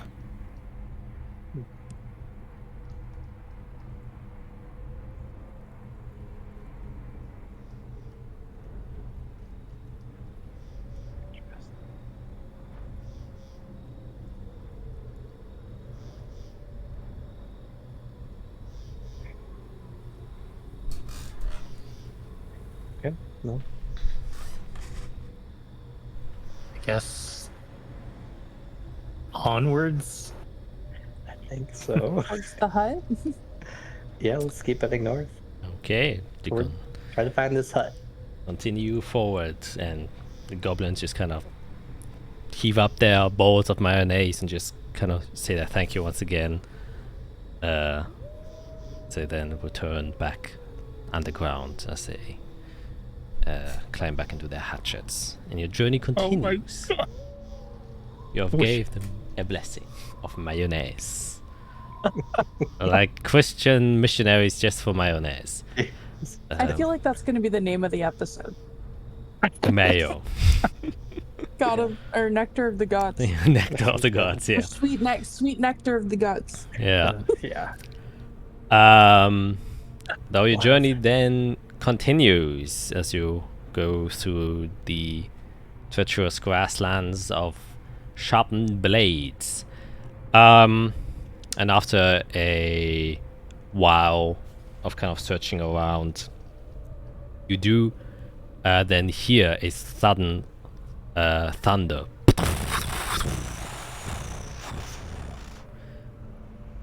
And then as you kind of continue your journey, it seems like you're going into the right directions. You also see like an arc of lightning kind of fly up into the sky. Well, that, as I have described, it seems to be flying up into the sky and not coming up from the sky down. Interesting. You can't- Regular lightning, yellow. Is it different colors, shapes? Is it pink? It's not pink.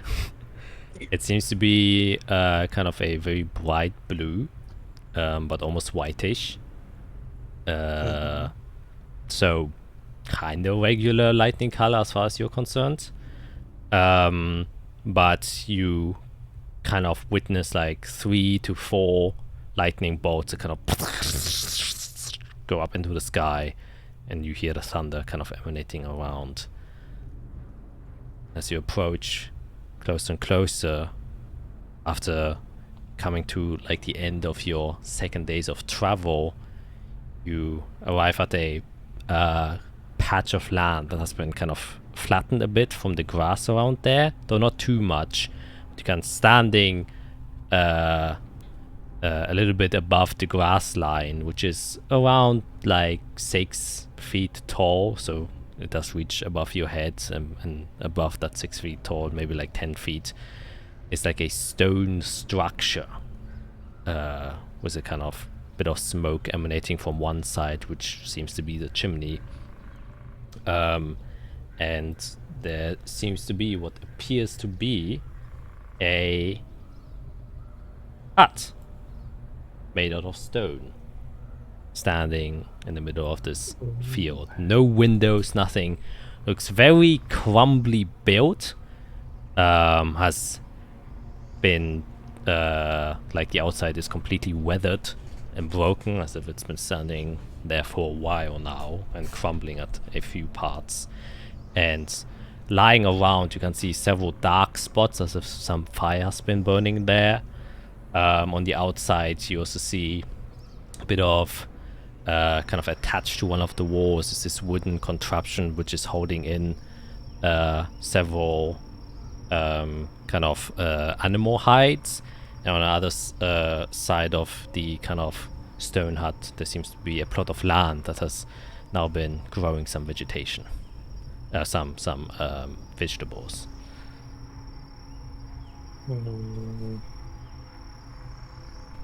Interesting.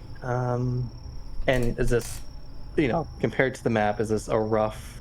Does this seem right? Like it's probably in this area. Yeah, This is probably the right. Okay. yeah, it does seem like And that. yeah, who puts a hut in the middle of it? Makes sense. Okay. Well, let's start with friendly.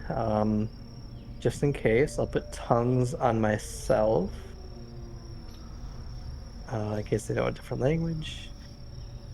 Okay, let's hope they're friends of Tempestus.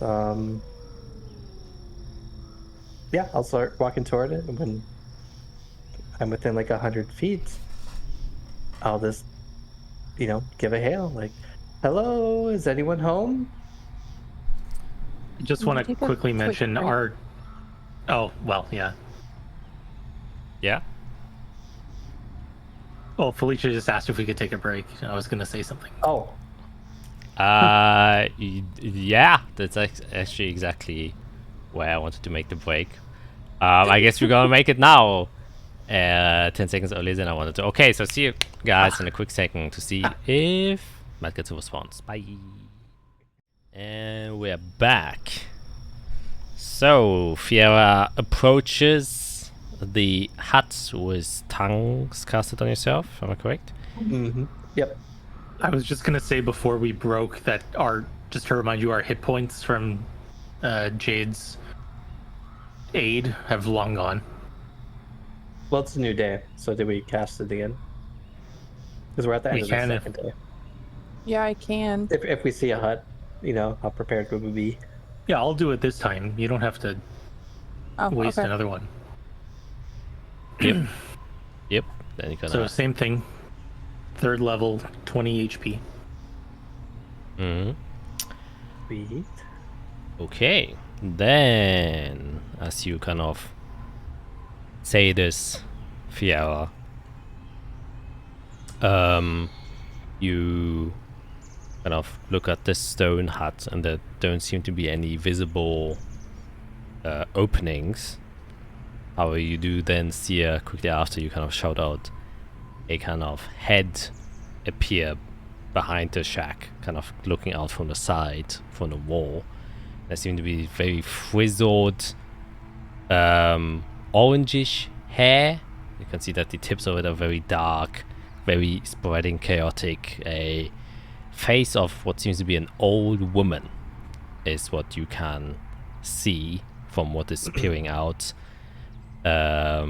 Seems to be having very almost like bright brown eyes, almost in the range of orange, but a lot of folds and a pointy nose. Reminds you a bit of a hag, which worries you a bit.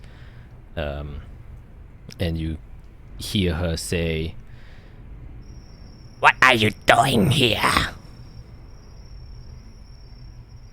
Looking for friendly conversation.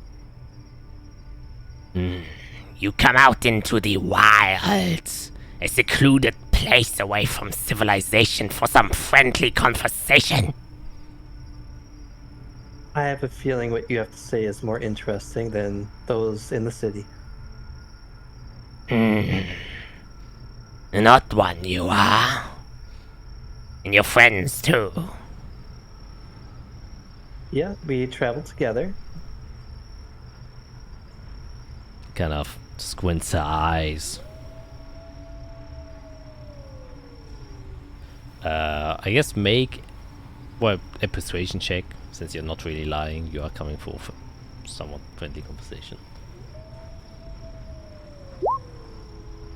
17. I have to, says, I usually don't like visitors, as you might have expected. I can understand that. We're just looking for some information. We don't plan to stay. We actually plan to continue traveling north, but we found your hut and we heard some thunder. We're trying to understand what's happening. Curious fellows you are. From my experience, those who are a bit too curious meet their demise quite early.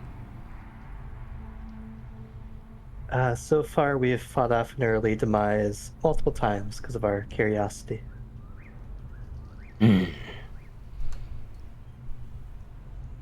Safe travelers, then. Or maybe only the lucky ones.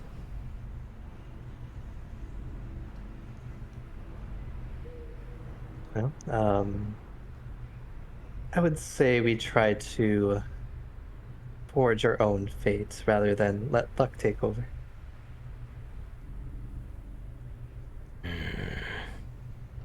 Then what reason would I have to trust those who wish to forge their own fate?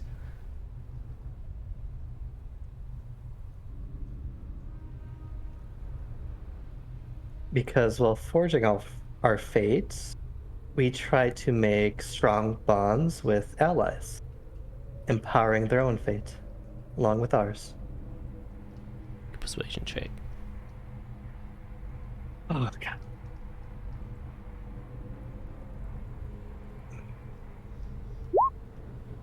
$18. It doesn't go much higher. I wish that I could do guidance, but I don't want to cast a spell and send this lady off. Kind of squints It's okay. and says,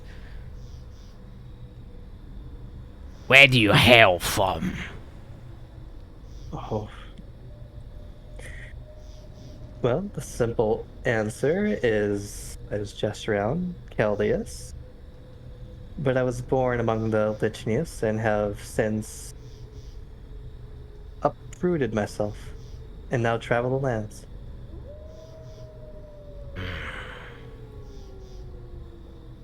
And you seek what? Do I do the wizard answer? I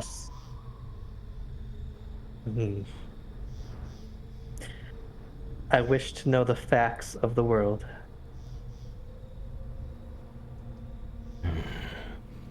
Don't we all?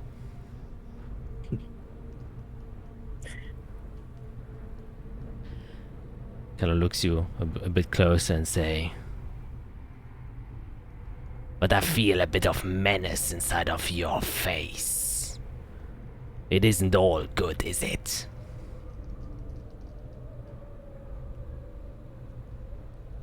It's hard to be good when the good people you know are taken from you by people who rather live in blood than in, I guess, camaraderie. You sound awful like my brother. Who's your Let's brother? take it.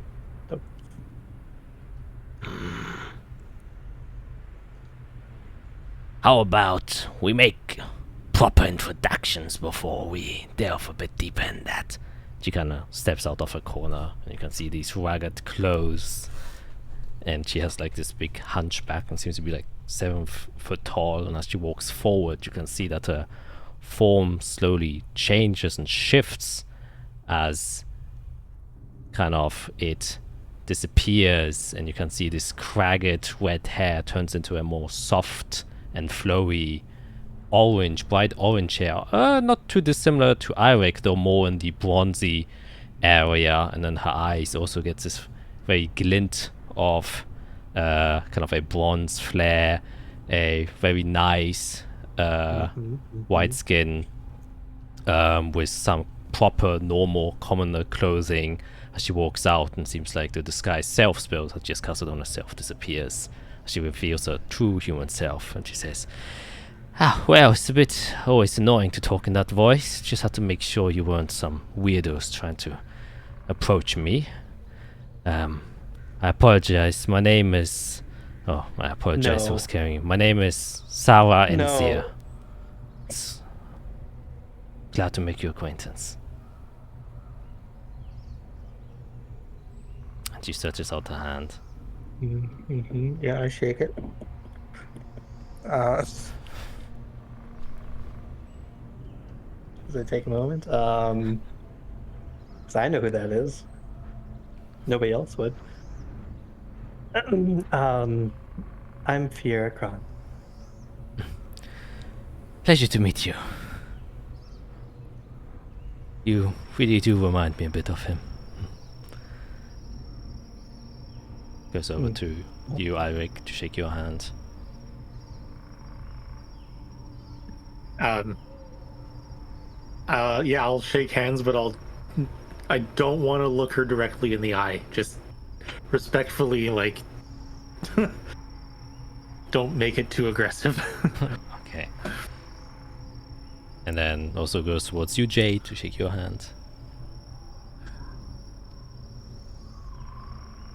I'm gonna give a very strong handshake. She kind of like winces a bit, say, "Oh, quite firm there."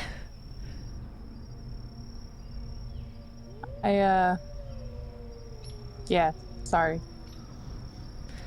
Right, definitely a variety inside of this bunch. Anyways, if you wish, you can gladly step inside my not so glamorous hut, but though it's all I can procure at the moment, at least. I've been brewing some tea for a while, so if you wish to Oh, have wonderful. I'll make my way inside. some. Yep. Yeah, I'm following Fiera. She's not saying anything, so my brain's gone. God. Yeah, you step inside. There seems to be like a wooden door on one of the sides that is kind of like plastered with multiple nails into one space to really keep it there, to try and make it as high storm proof as possible. You can also see like a big stone slab that is on the side, which probably is placed in front of the wooden door to protect it further. And as you step inside, it's like a small cottage, a very small bed, a table with a few knickknacks there, a few kind of rudimentary tools, and there seems to be a desk, and then a kind of self-built bookshelf of things you can find around here, with very scrapped pieces of parchment that also seem to have been self-made with the growing grass, a small fireplace which kind of leads up to the chimney that you've seen where smoke comes out of, and then a bed with some pelt on top of it. Everything very, very basic, nothing too fancy, though it does look lived in for quite a while now. And she says, don't have much space to offer, but you can just sit on the bed, and I just take this. And she kind of takes a stone slab and just rolls it, and takes one of the pelts and just puts it on top of it so she can sit down there, and then proceeds to walk to the fireplace where a kettle is currently hanging from it.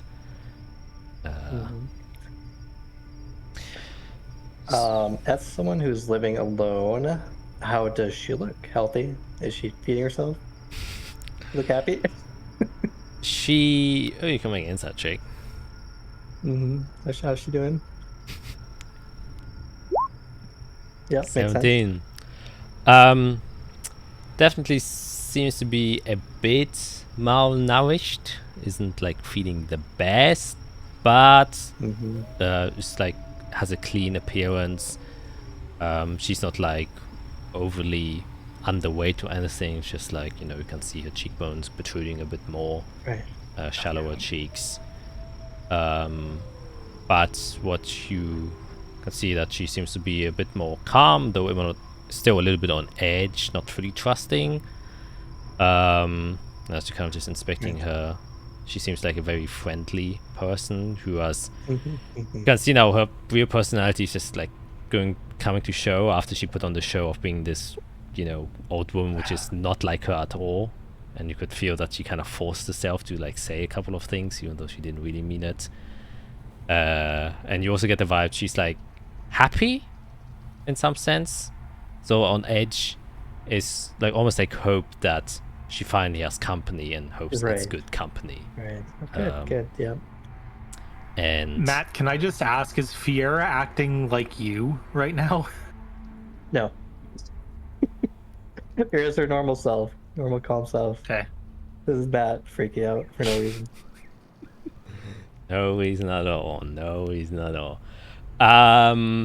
Yeah, but as you're kind of looking at her, and the others would also see it, she has like I said, this very basic commoners clothing, a white shirt and some leather pants. She has her sleeves rolled up, and you can see on her forearms are like these lightning patterns that have started to curl up and go towards the fingertips. You can see that the fingernails are also a bit charred black, it seems like. And yeah, she makes you all a cup of tea. Says, here you go, a bit of herbs that I found around the local area. Not the best, but Well, anything helps when you're traveling. Kind of just point at her hands as I like hold the cup. Seems we found the source of the commotion in the area. commotion. Oh, you must have gotten aware of a bit of my own experiments that I've been doing around here. Yeah, I guess I. It seems like you're trying to be low key. Should warn you, thunder goes pretty far, What? and we've heard from. I guess like your neighbors. I don't know what to call them. You're being heard from quite far away. Oh, right. You say it was like this undertone. Uh, they're filing a noise complaint. Oh, alright. I assume it's the Washari. So you know about them, yes. Well, when I moved here, I also stumbled upon a few in the northern lands, but I avoided them. Then, you know, delve too deep into that. And you say noise complaints? Are they disturbed by the thunder? How would you put it, Jade? as Jade's looking out into the distance. Jade's just zoning out like 100%. Like she doesn't want to be here. She wants to go find Izrael. Yes, apparently they're quite scared of the thunder, as they kind of, isn't very pleasant, and it's scaring off some of their game that they hunt. Alright. Ooh, I didn't consider that when I started doing my tests here. I guess I have to be a bit more careful about that in the future.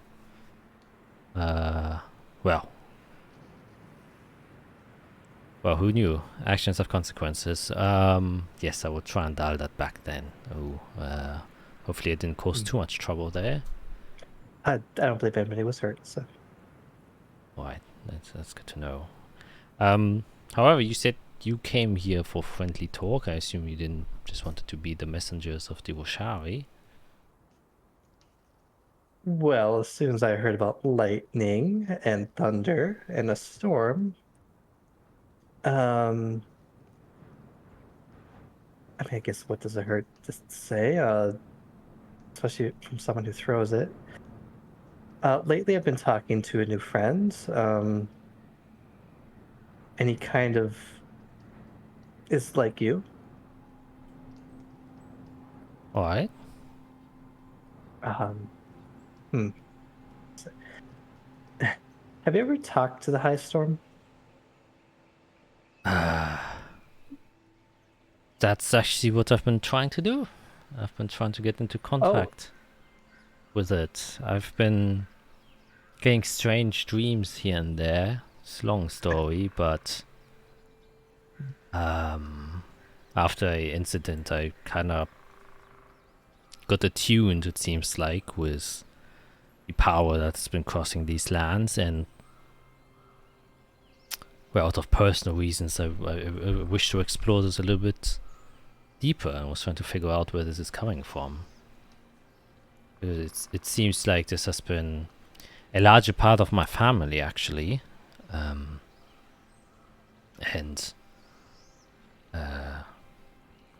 Yes, I went into solitude because, well, the practices that I've been doing here are usually frowned upon by most people. Pretty familiar with that.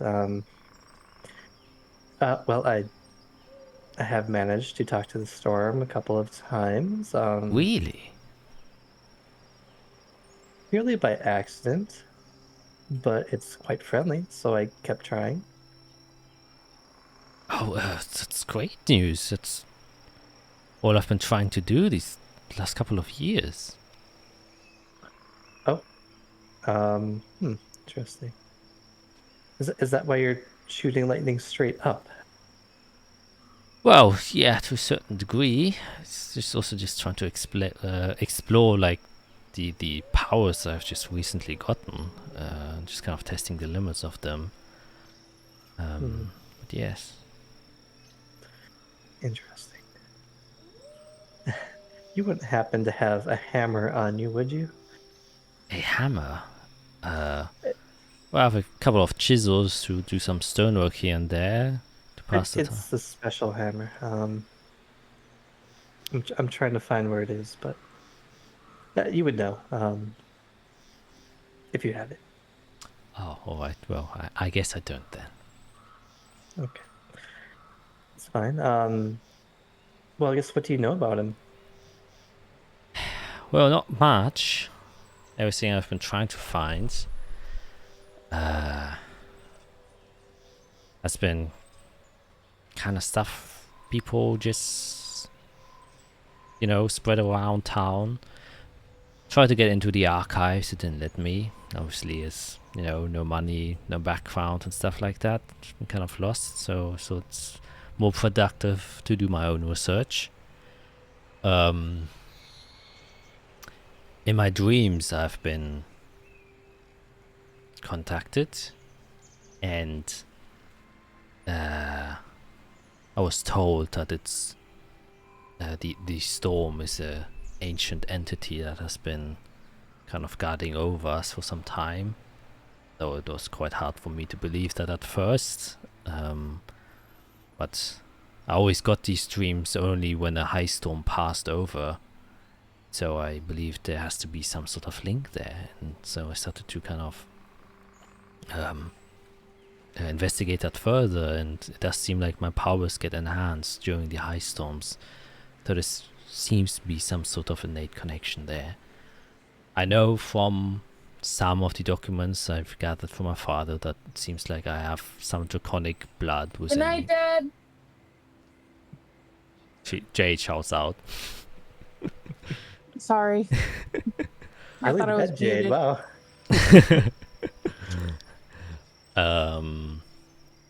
Yeah, so I've been trying to get more information about that. I've also been starting to, and she kind of pulls down her shirt a bit to show her like her collarbone, and you can see a few scales there that are like bronze in coloration. Do you mind if I look? I don't need to touch. No, sure, go ahead. Okay. So she keeps us a distance a bit. I'll just take a look. Like, do they look like bronze metal or bronze scale? Like, Can we get investigation check there? I think we've seen Eirik. Oh, jeez. Well, actually, not bad for a 2. 11. It shimmers ever so slightly. Seems to be somewhat metallic, or at least I see reflective properties of something that is metallic, though the exact properties of the scales you don't quite ascertain. I've been also trying to figure it out what the cause of this is. I believe it's just kind of my ancestral blood starting to show itself now. But yeah. You've never touched like a chrysalis before, have you? Do you know what that is? Yes, of course. I just want to say I do not live under a rock, but I do. Sorry, I'm just...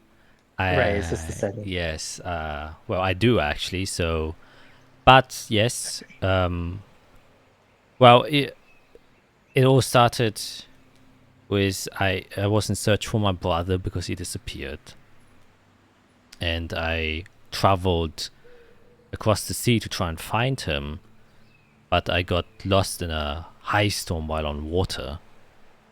But for some miraculous reason I survived, and I ended up on the coast. And for better or for worse, the only thing I remember is that while I was in the cabin and things were going chaotic, I had a small lightning chrysalis with me, and before the ship went down, kind of lit up, and that's the last thing I remember. Interesting. I just start looking at Eirik. Does this seem in any way familiar. I've heard similar tales of that sort of thing happening. Can I try to make an insight check on Fiera to see if she's comfortable with what's happening right now? Sure, yeah. We can set check. Oh boy, I got split my mind quicker. Okay. Oh. What did I get you? It's the usual fear of trying to dissect what's happening, being enamored. Yeah, nothing unusual for her. Just trying to figure out what's going on. Interested that it's obviously connected to you. Okay. Yeah. Well, I guess you know his name, right? Or their name. I guess I don't know gender of a storm. It's Tempestus. Yes, I have been able to come across its name, at least. I also know that one of my ancestors was I guess, I don't know how to call it, a follower of him or a descendant of him. Back in the age where the dragons still ruled this land. Oh. Okay.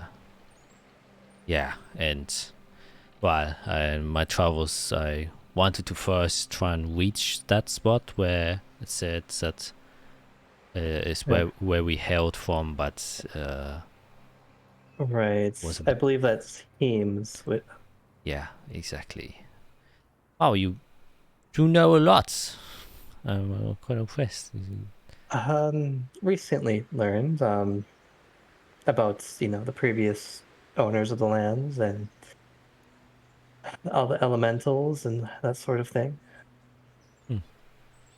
Wow. Quite impressed, to say the least. Took me a while to figure out most of the stuff. It's very hard to come by. Definitely is. Interesting. Well, oh boy. I guess unfortunately we kind of do have to keep traveling. I'll have to stay longer though, especially if you're trying to unlock something or wonder if I can help you with that. Oof, I don't think a storm dreams. I could create a dream though. That would be interesting. Oh, how much control do I have over a dream? Can I do a spell while I'm in dream? I know we just met, but you're trying to connect to Tempestus, right? You said you've been here for years. What if I could help with that? That is a big. Not guaranteed, but She kind of thinks to herself.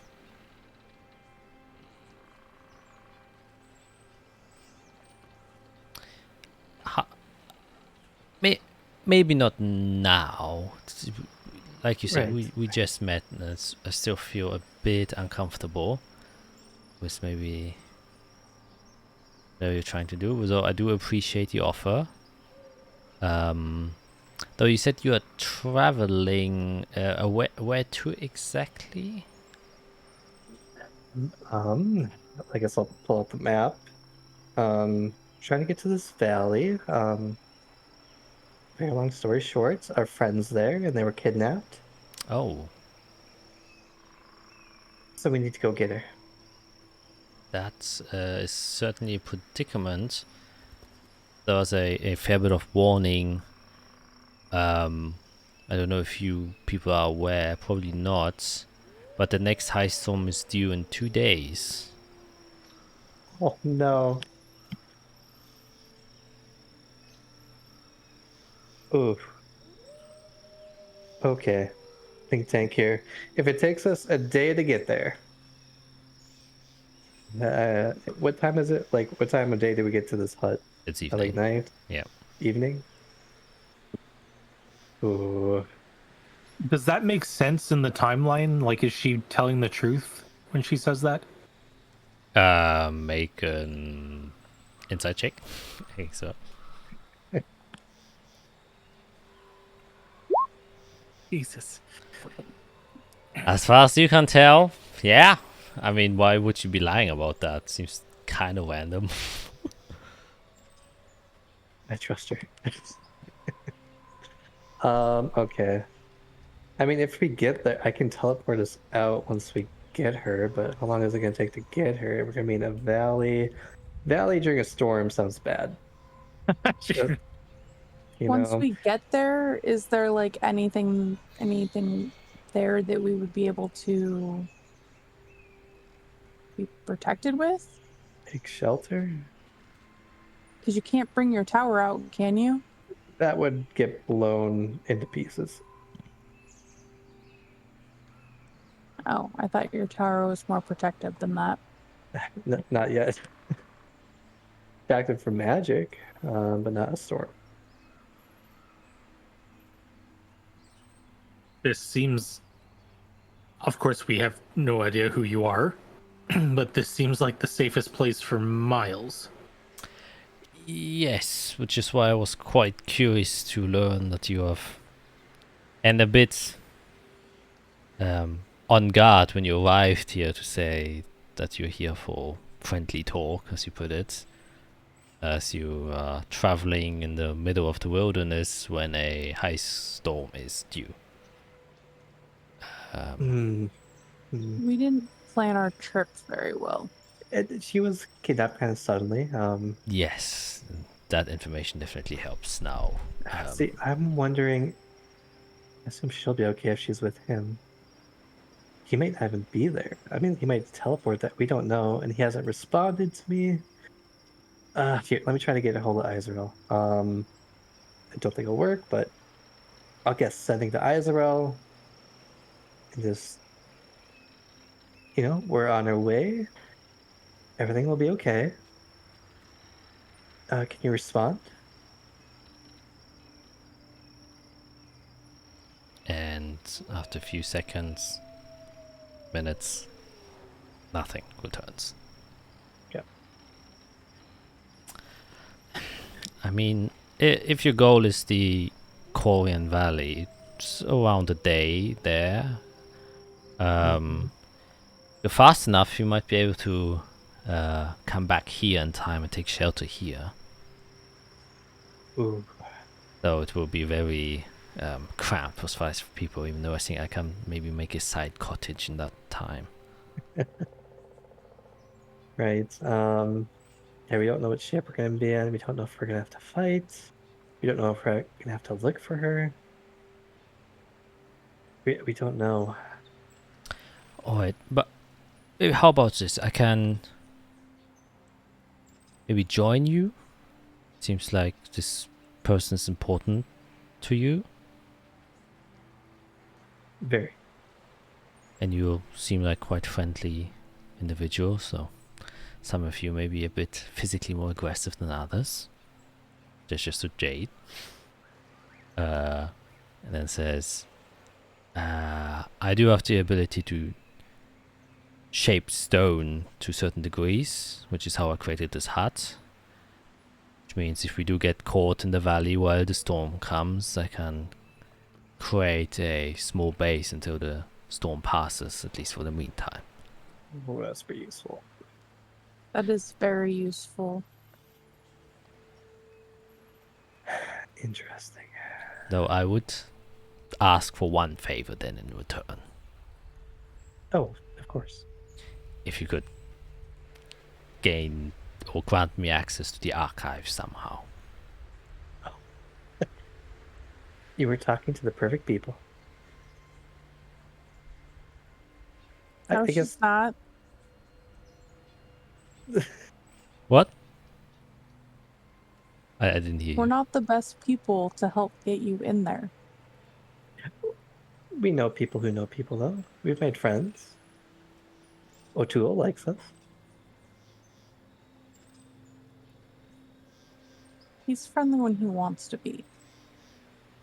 Was he not friendly to you? I may have. It doesn't matter. Interesting. That's right.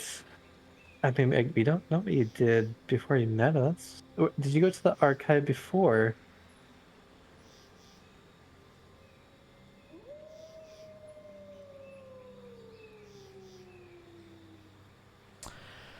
Okay, for the viewers, Discord just froze.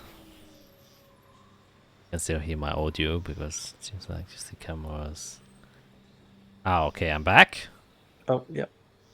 Just froze for a moment. If you can repeat what you said. We'll try to help. I guess if I can ask, what specifically are you trying to look up? You probably understand. I've looked into many different things. Yes, just wish to explore my bloodline and ancestry a bit more, and the nature of the high storm and the origins of it. Oh boy.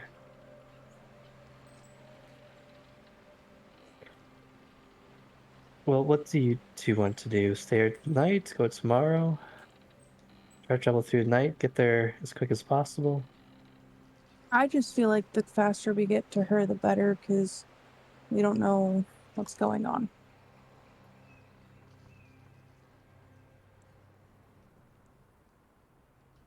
Yeah, assuming the storm is coming, it's better we get some ground covered at least before the storm, because we don't know what the storm's going to do to where she is. Right. And on top of that, what if she's just laying in the middle of the ground somewhere and she's stuck? I don't want that to happen to her. That would be frightening. She would do everything in her power to get to one of us if it was us. That's a fact.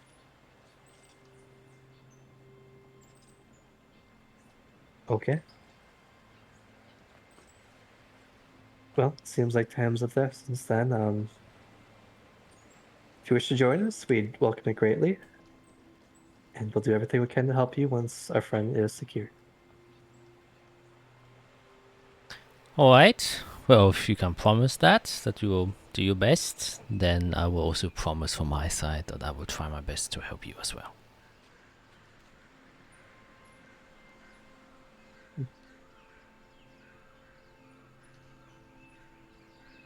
Fair enough. Well, let's get things ready and get ready for travel by night. And just nods and says, alright, you can wait outside and I just prepare a few of my own things then. She then kind of just starts packing a few things, takes a few rations with her, wears on a thicker kind of wolf hide over her other clothes, and also takes what seems to be like a walking staff with her. Well, I guess let's take 15 minutes so I can do a short rest and get my arcane recovery back. Yep. And I'll spend that hit die if I can figure out how when I'm full health. I have a camel if you want to put a bag or something on him. His name's Gussie, and he's just right outside. Because he doesn't die. He's still active. He disappears per the spell when he goes to 0 HP, so he's just been around. Yeah, he's just chilling. He's been munching on some grass outside. Mm-hmm. Like, I think for this quick trip, I won't be taking with anything too heavy, but I appreciate the offer. Thank you very much. It's very... It's bitsy you, I apologize. Oh, no. It's a peculiar looking creature you have here. I've never seen one of these before. He's special. Very well.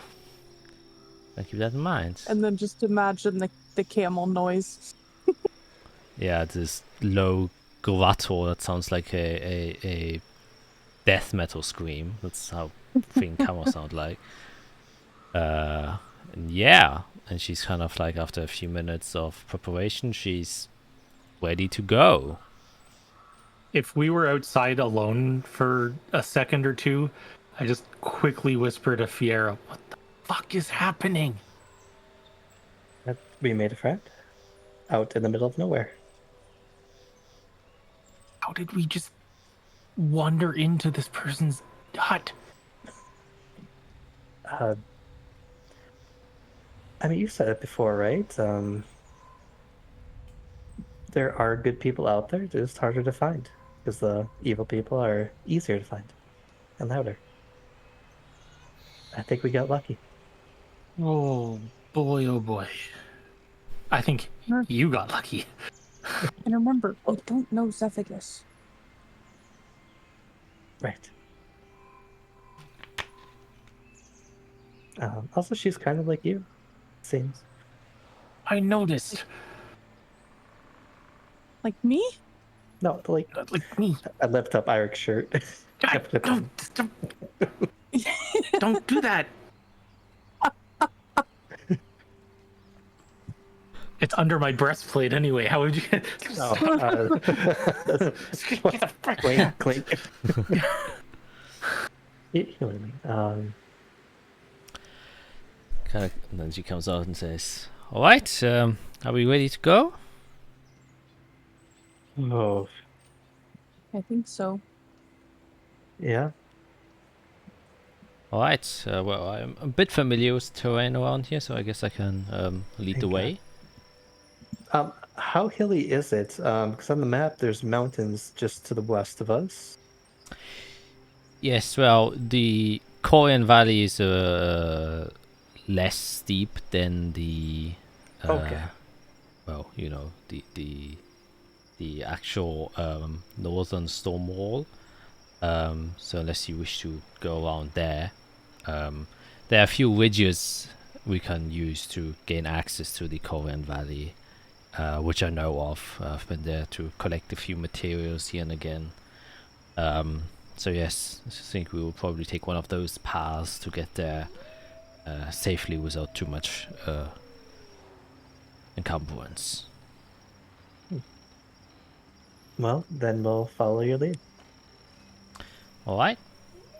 Jonathan steps forward with a pride, and you'll follow in her footsteps. Okay. The journey then continues in the evening while you approach.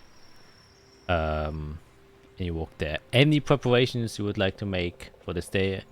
And I'm assuming the 8 hours from Irik's aid have passed.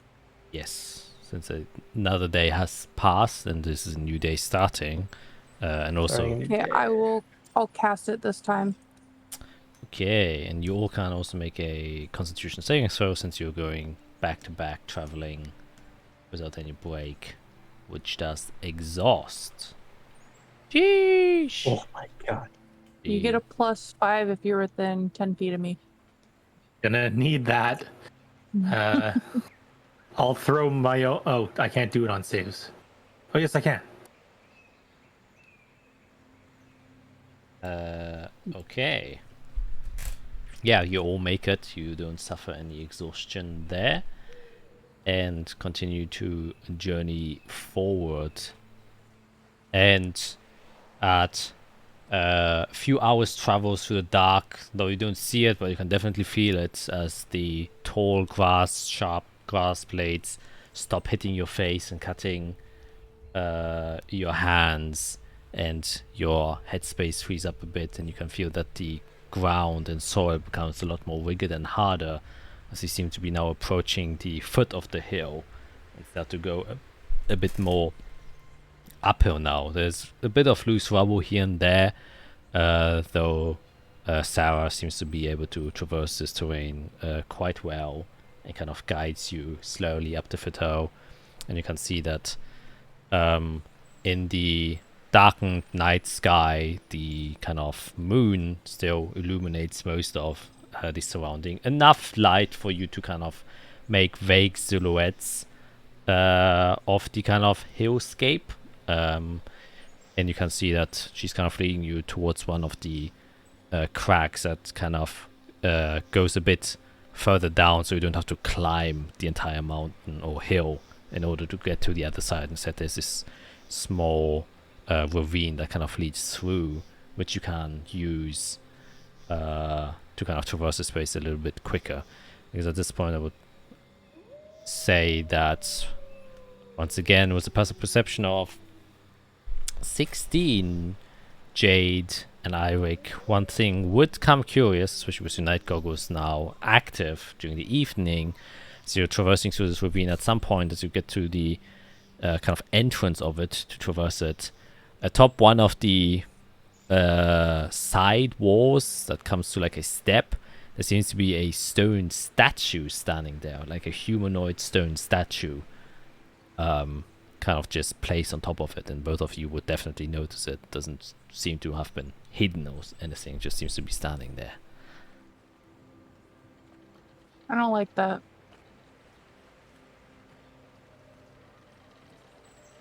How big is it? It's quite large. It's maybe like 13 feet tall, and quite wide as well. And you can see, like I said, silhouetted from the moon's light, like a rim light, but don't make much detail. I'll just point it out to our friendly neighborhood guide. Have you seen this before? Can squint her eyes. Not really.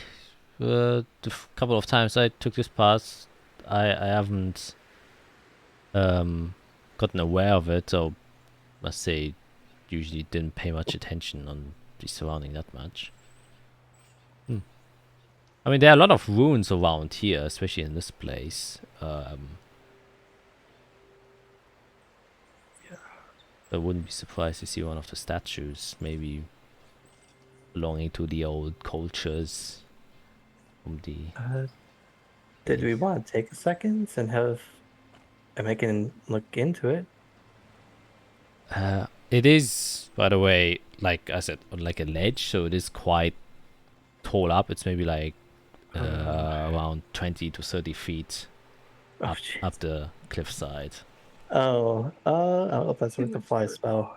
It's like, I think maybe if you're not in a rush, after we take care of your friends, when we come back, maybe we can always come back. Can we mark it down on our map? Perhaps we see more, we can maybe create a pattern or something, or at least mark where we think around where we think this is. Who knows? Because if this thing moves, I'm gonna be real mad. Who knows? Maybe it tells us where the instruments are.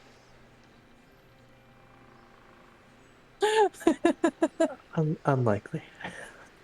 Unlikely, yes, but it's still an oddity. Okay, I will try to mark the position on the map. Okay.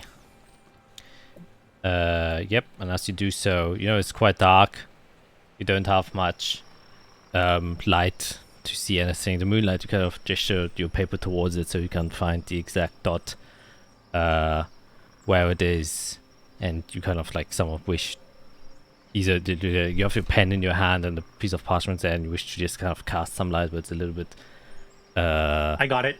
annoying. I'll take out a tool and just a little bit of dim light.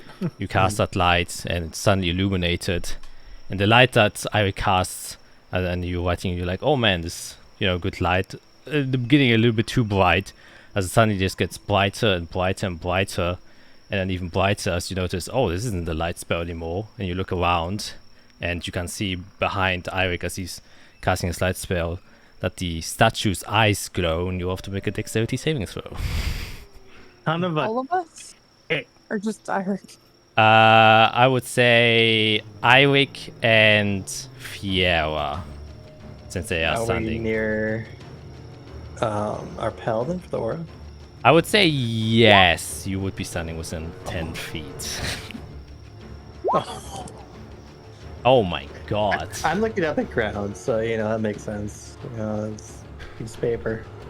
I At already least turned you it down. still have. Too bright. Too bright. That's not me. Turn it off. You then suddenly hear this as this large laser just comes beaming out of the eyes of this golem and just cuts through the entire land. And unaware of this happening, you both take a whopping 46 force damage as this thing just shoots through, kind of grazing past you, Jade, and Sarah as well, by noticing them. And as soon as this happens, you can hear some more commotion going on as you hear the voices of, "Ah, boys, it seems like they finally arrived. About goddamn fucking time." As some people seem to be stepping out of the shadow, taking out to the battle map, and you can immediately roll initiative I don't want to. as soon as you get Oh boy. What'd you assaulted. do? Oh boy. Oh boy. Fuck. That hurt. So, Fuck. Jesus You Christ. didn't even cast alacrity on us. I put it on myself. Not you two. Oh, that's actually God really good for me. damn it. I should go first. Oh, Do I damn. have combat spells? That's the question. Nice and group for me. Nice. It was appreciated. Okay. Let's make this. Oof. Bad roll. Orcs? Oh, more orcs. Oh, is it the Oh same my orc God. tribe from before? No, it can't. No, wait, maybe. If Uh, they're. Because the orcs we fought before had a brand, right? The same thing we had, the curse. So if they're followers of this blood thing. Okay. Sarah's initiative. Oof, also a 3. Man, I got 3. Amazing. Well, Sarah's gonna go. Why is she called Lauchus Ulup? That's not her name. Sarah and yeah. That's her name. Matt, you've got some explaining to do.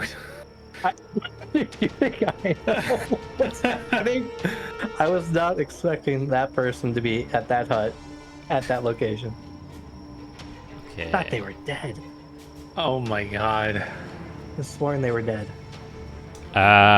Okay, so first in the turn order is Fiera with a whopping 26.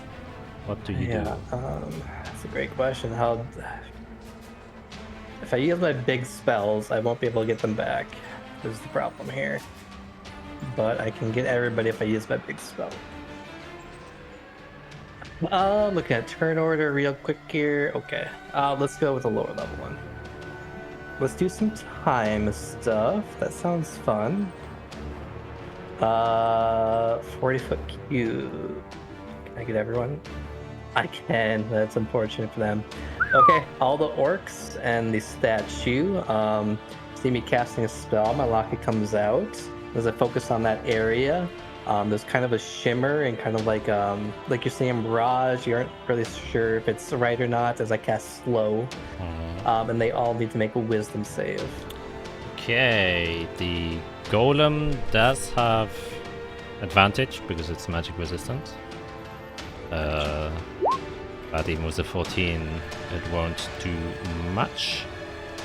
Coming to the orcs. Do you hear? Yeah, yeah. Oof, with a 9, definitely fails. We got left to right with the orcs.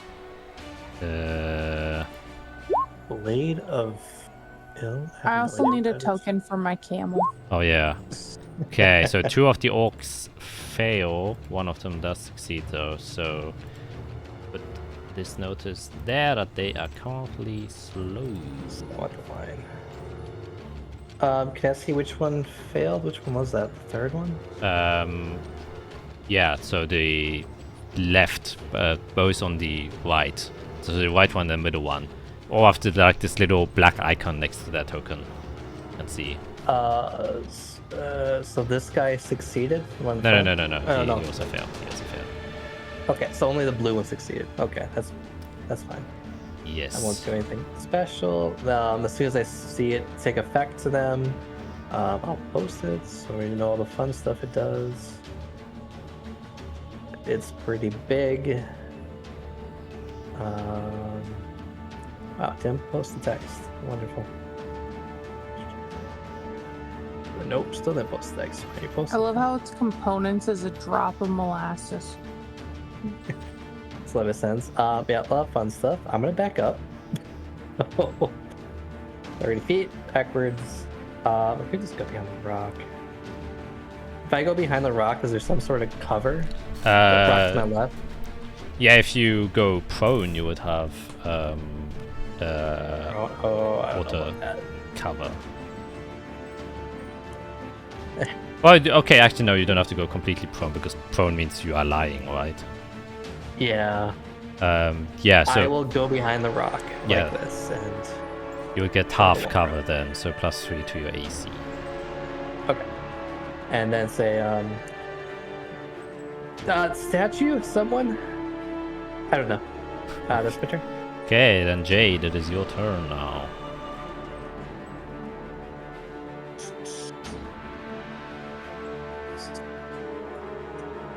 Their AC and dex Well. saves are down. If that helps you.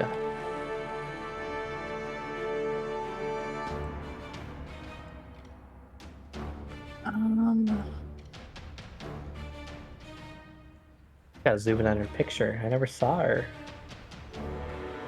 Oh, she's pretty. Mm-hmm.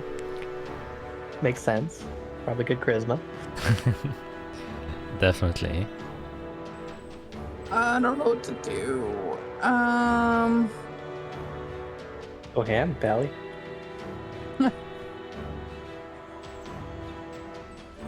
They also don't have reactions, so you can like run past them, run in, run out. I'm gonna use my bonus action to do my little teleport thing to there. And then so I'm gonna move into there. Mhm. And then I'm gonna use my action for sword burst. So these like spectral shadow blade things just like start forming and twirling around me Oh, nice. and fling out at them. So they need to make a dexterity saving throws. Alright, they have disadvantage. Oh, no, -2 they have, okay. Yeah. Alright, nice. Dex save coming up from the leader guy. It's a 10, that's a fail. From So 1, it's like 13 two, force damage. 3, they all fail, so all of them take Nice. 13 force. So I think only 2 of them because it says within 5 feet of me. Oh, it's in 5 feet. Okay, okay. So he takes 13 and takes 13 as the sword blast counts. And then kind of in slow-mo.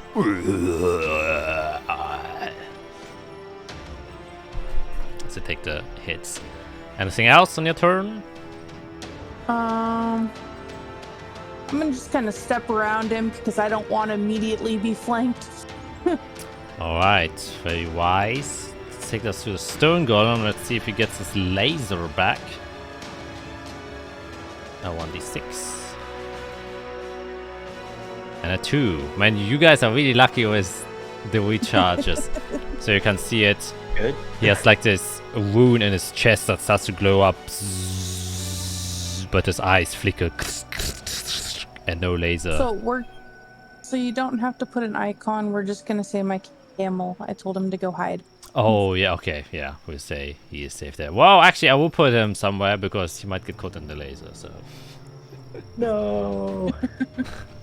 Just a lot of fun. Let's say the camel just ran all the way here. Okay, so instead, Stone Golem, his speed is halved, right? Yep. You can hear the commander just scream, I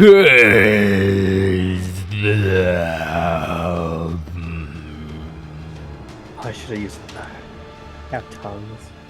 So he's like, thump. He will jump down. The earth quakes beside him. That's 10 feet, so you can still move 5 feet. And then he, I guess he will use his dash action to move another 15.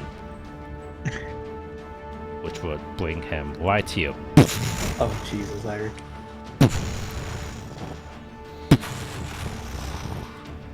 Which brings us to Eric's turn as you see this large golem walking towards you.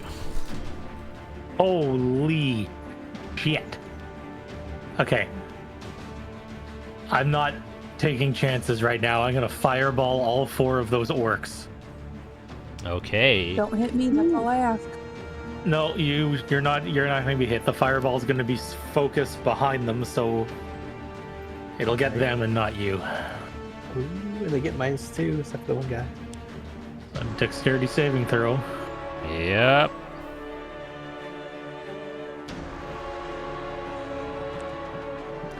Let's see. Oh, you're gonna roll first? Oh, okay.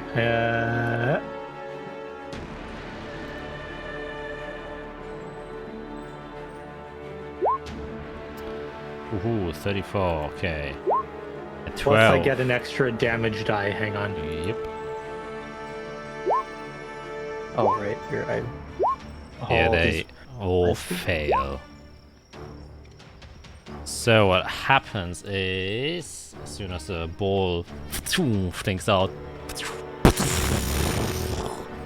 and see it explode in a fire explosion. As soon as it does so, you all can hear like a rumbling as the cracks and rocks that are kind of on top of this large cliffside start to become a little bit unstable and cracking. Seems like another big burst might cause an unfortunate avalanche. However, that burst alone immediately disintegrates these 3 orcs into ashen bits and leave no remains behind. So the strong one gets hit Oh. quite strongly, but seems to still tank it. It's like, I will get. Feels great. So Here's the once problem. now that the golem has jumped down, is 13 feet his actual height, or is it taller? What does it? Yeah, it seems to look be like? those 13 feet high. Yeah.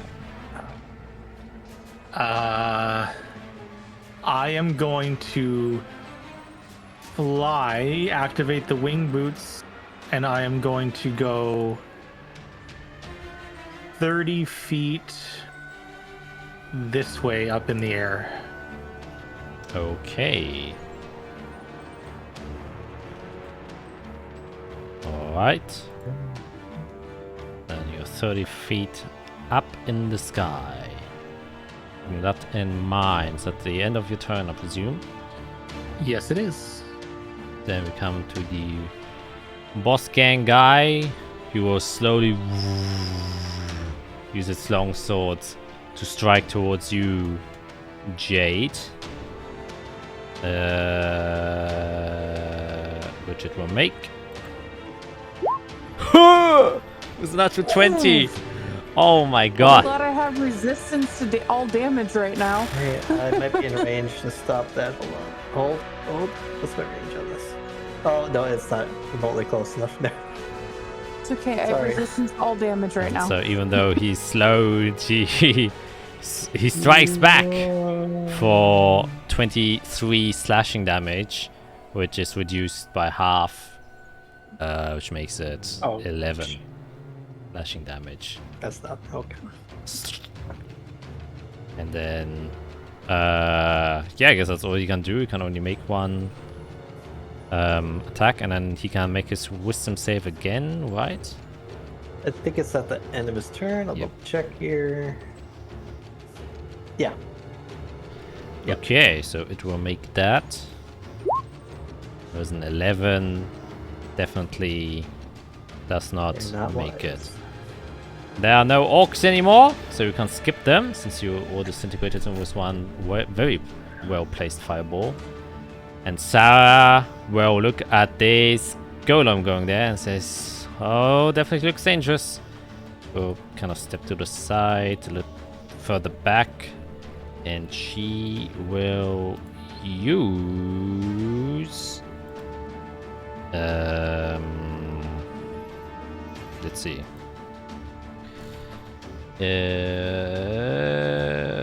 Okay.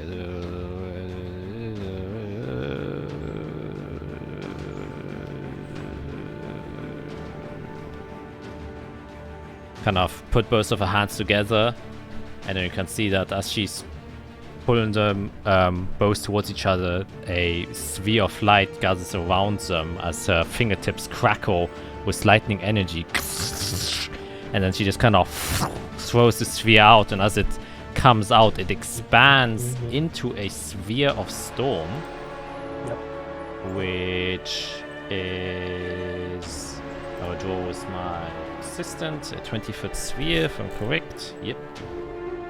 Around here. Oops, that's not a sphere. Oh, 20 foot. And I should put linger centered on this guy. Actually, probably rather put it. Okay, so wins from resistance and each creature in the sphere when it appears on a succeed on a strength saving throw. Okay. A strength saving throw from the stone golem. That was pretty damn good at that. Advantage. An 18. Barely makes it. But still makes it. Actually I can just cast a spell. Okay, and she can use a bonus action to let a lightning. You have advantage on the attack roll if the target's in the sphere on a hit attack.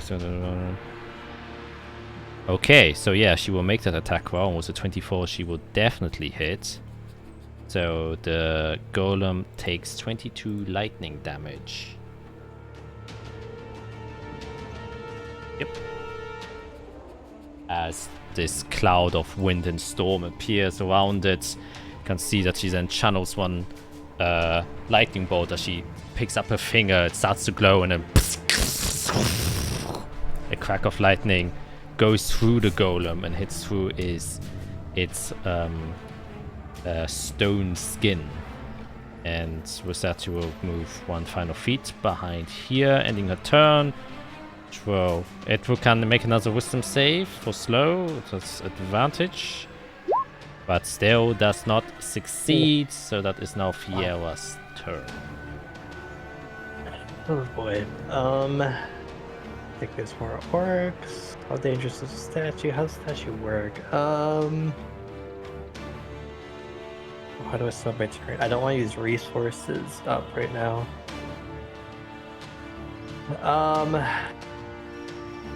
Could spend time to figure out how the statue works, try to turn it off, or we could just destroy it. Or I could try to hold down. It's slowed. Slowed's really good. Okay, I'm gonna save my resources. I'm going to try both con saves. Probably good at, that's fine. I'll try to use momentary stasis on the statue and try, since I have it slowed, I'll try to amp that up a bit just to freeze in time for a moment. Con save. Yep. A natural 20. That's pretty good. It does succeed then. I assume so. Unfortunately. Yeah, let's get the heck away from that. Alright. Irik's flying, so I'm gonna yell at him. Irik, maybe make sure there's no others. As I run.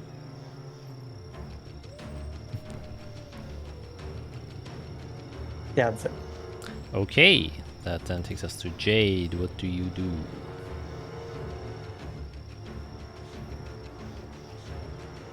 We are going to go try and destroy this orc in front of me. All right, go ahead and make an attack rolls. So -2 to his AC.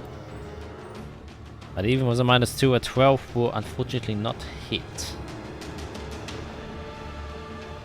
But a 25 will. And I'm going to use one of the smites at first level. All right. D8.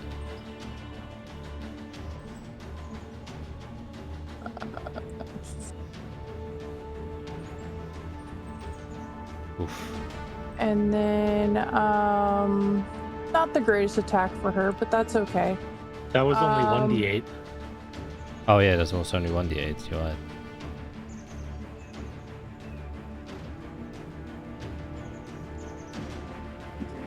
That's a 2. That's good.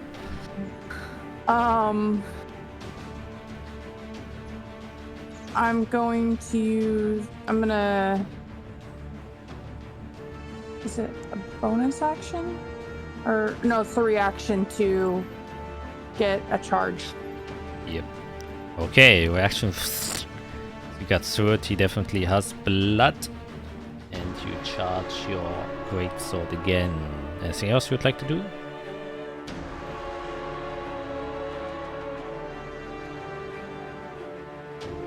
Yeah, I'm gonna move over here. I understand he's gonna try to hit me, but I heard the crack, so I don't want to be anywhere near that if it decides to fall.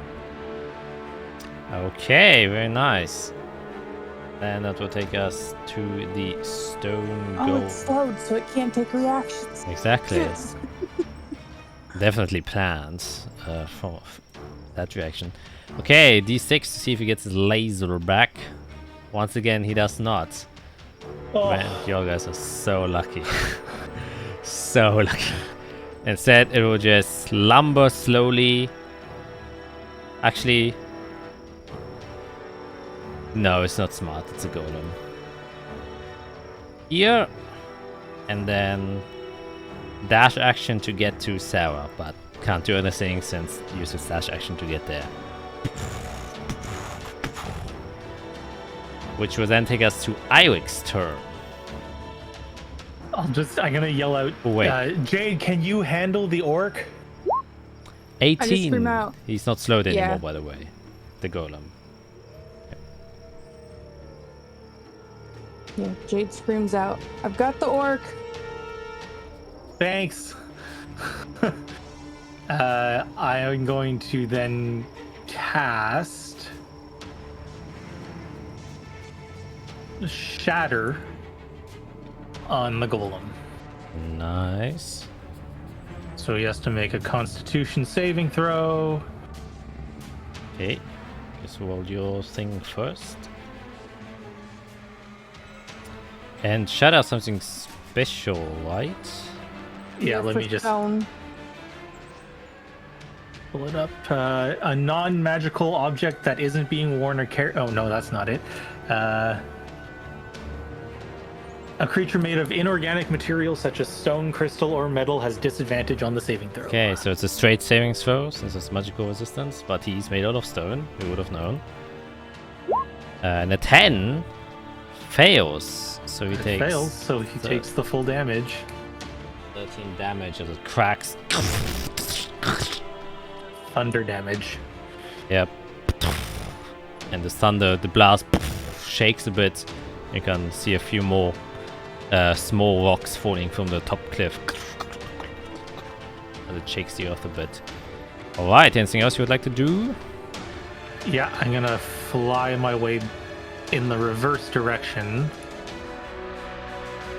To see if I can trick him and hide from him. Okay. Then we come to the orc, who's really hampered. So he will try and the range on that again. I guess You instead walk all the way here. Oh no. And try and yep. Takes a javelin out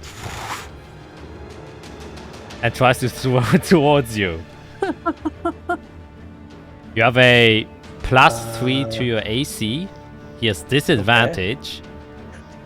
Let's see how this goes. I think I have to shield. Does the shield get me there? Let me see. Shield's 5, right? Shield's 5, so somehow it gets close enough that I will have to shield it and block it. Comes. That's more precise aim with his slowed state. He takes the time he has to focus, but still manages to throw it. You can see above the rock that you're kind of hiding behind him. Whoa. And you manage to throw it above. And he says, "Damn you!" And see if he can escape that. Nope, it was a 6. He is still in a slow state and doesn't manage to do much. Mrs. Sarah looks a bit concerned as the golem is not standing right in front of her. And so she will use her action to disengage. Move herself over here. And kind of use the rest of her movement to go here. Her sphere is still there, which I put away for some damn reason. Where was it again? I think it was here. I don't remember. I believe. Somewhere around there, right? Yeah. Probably. So the golem technically is still inside, so she will use a bonus action to make another spell attack against it. Yeah, let's see if she hits. It was a 20. She does. And so the golem takes 27. Wait, no, it doesn't. He doesn't take the bludgeoning damage. He only takes the 19 lightning damage. 19 lightning damage there. I actually have to look because I think it automatically. Oh no, it has advantage. Yeah. That ends her turn, which would take us back to Fiera's turn. Yeah,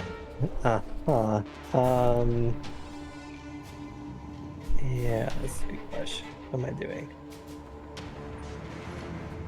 Still need to save my spell slots, because I don't know what's going to happen after this. It's going okay. Move up 10. Gets me in range.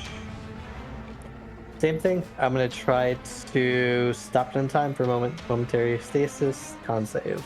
Alright. 22. Fortunately, it's very resistant against the magic, so try and stop it. Okay, I'll just believe in my team. Focus on the slow. I think the rock's the best thing I can hide behind right now, so I'm just gonna go right there. Good spot.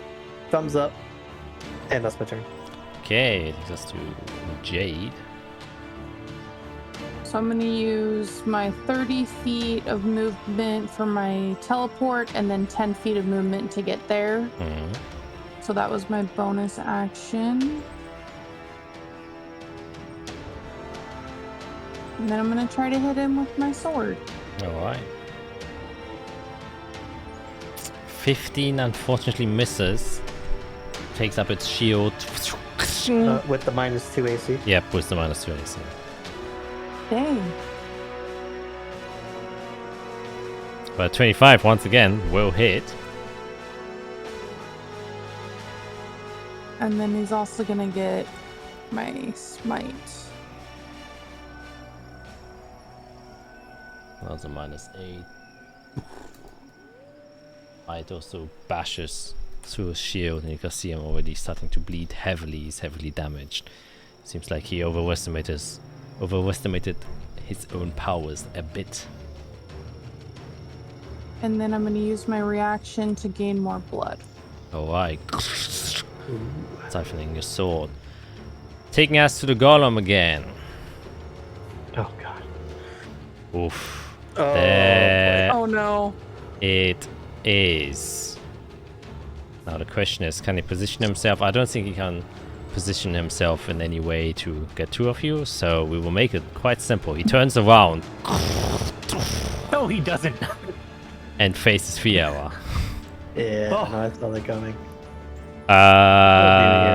What's the play? So you can once again see his chest, a wound inside of it light up again. And you can all hear and feel this as his eyes light up. As he fires. So you have to make a dexterity saving throw. Yep. Sure, can pass this. Or take Whoa. 52. Holy shit. You only take half of that.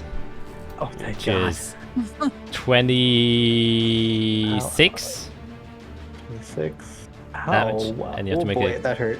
Constitution saving throw. Yep. Keep slow. Yeah, it's Oof. got, I mean, it makes sense. I got. Yeah. pummeled. As you just get completely blasted away there. As soon as that happens, he will move his 30 feet now towards you. So, I guess, does he exit? Yes, he's just outside of this. So just barely. This large form walks past there. Ending his turn, bringing us now to Eirik. Oh boy. Oh boy. Do we think fire will do anything to the stone? Probably not. He's probably got resistance to it. Probably resistant. I mean, shattered isn't bad. Yeah. I'm. Pretty good way to like slow it and Hang hamper. on. 3d8 versus.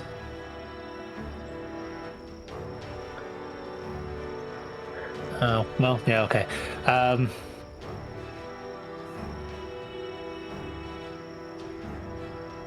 Yeah, we'll go shatter again. Alright. Make a con save. Straight roll. But Jade, did you blink there, Jade? Huh? Did you use your teleport to get there? Mm-hmm. Okay, But- good. Oh, he's using it on the golem. Yeah. Okay, yeah. 19 does make it, unfortunately. God damn it. Takes 8 damage as the golem just strolls closer and closer towards Fiora. Okay, where am I flying?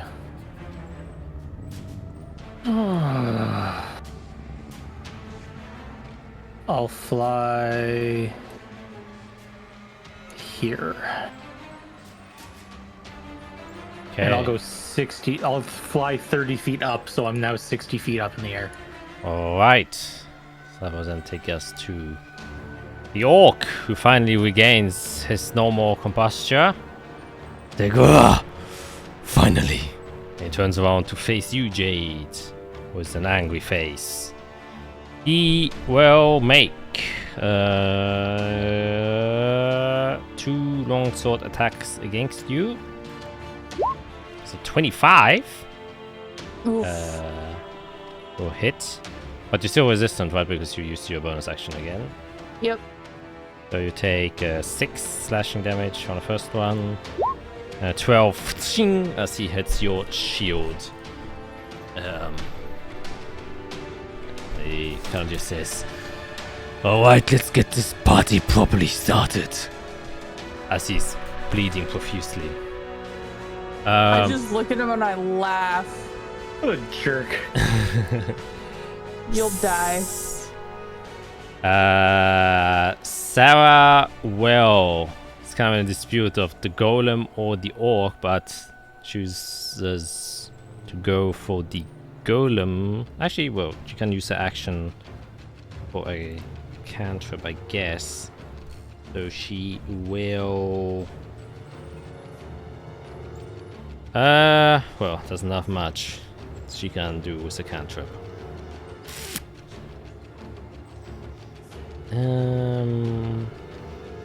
Guess can make... You know what? She will embolden herself with all the lightning she has. And then she will step over here to have a better angle.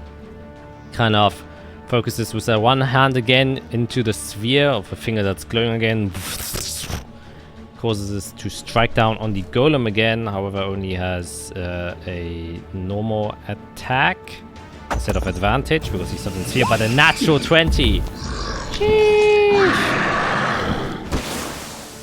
Oh my god. Incredible. Okay, so a storm sphere. Crit damage coming right here for 12, which isn't that really, is it only? Oh no, and another 46.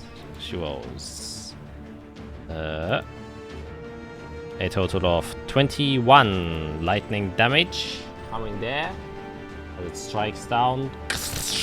And then with the other hand, she will once again channel even more lightning power as she casts a 4th level lightning bolt. What does Storm Sphere, when she attacks with a count as casting a spell? No, I don't think so, right? No. No, I don't think so. Because it's already casted. Yeah. Yeah, so she will do a 4th level cast here.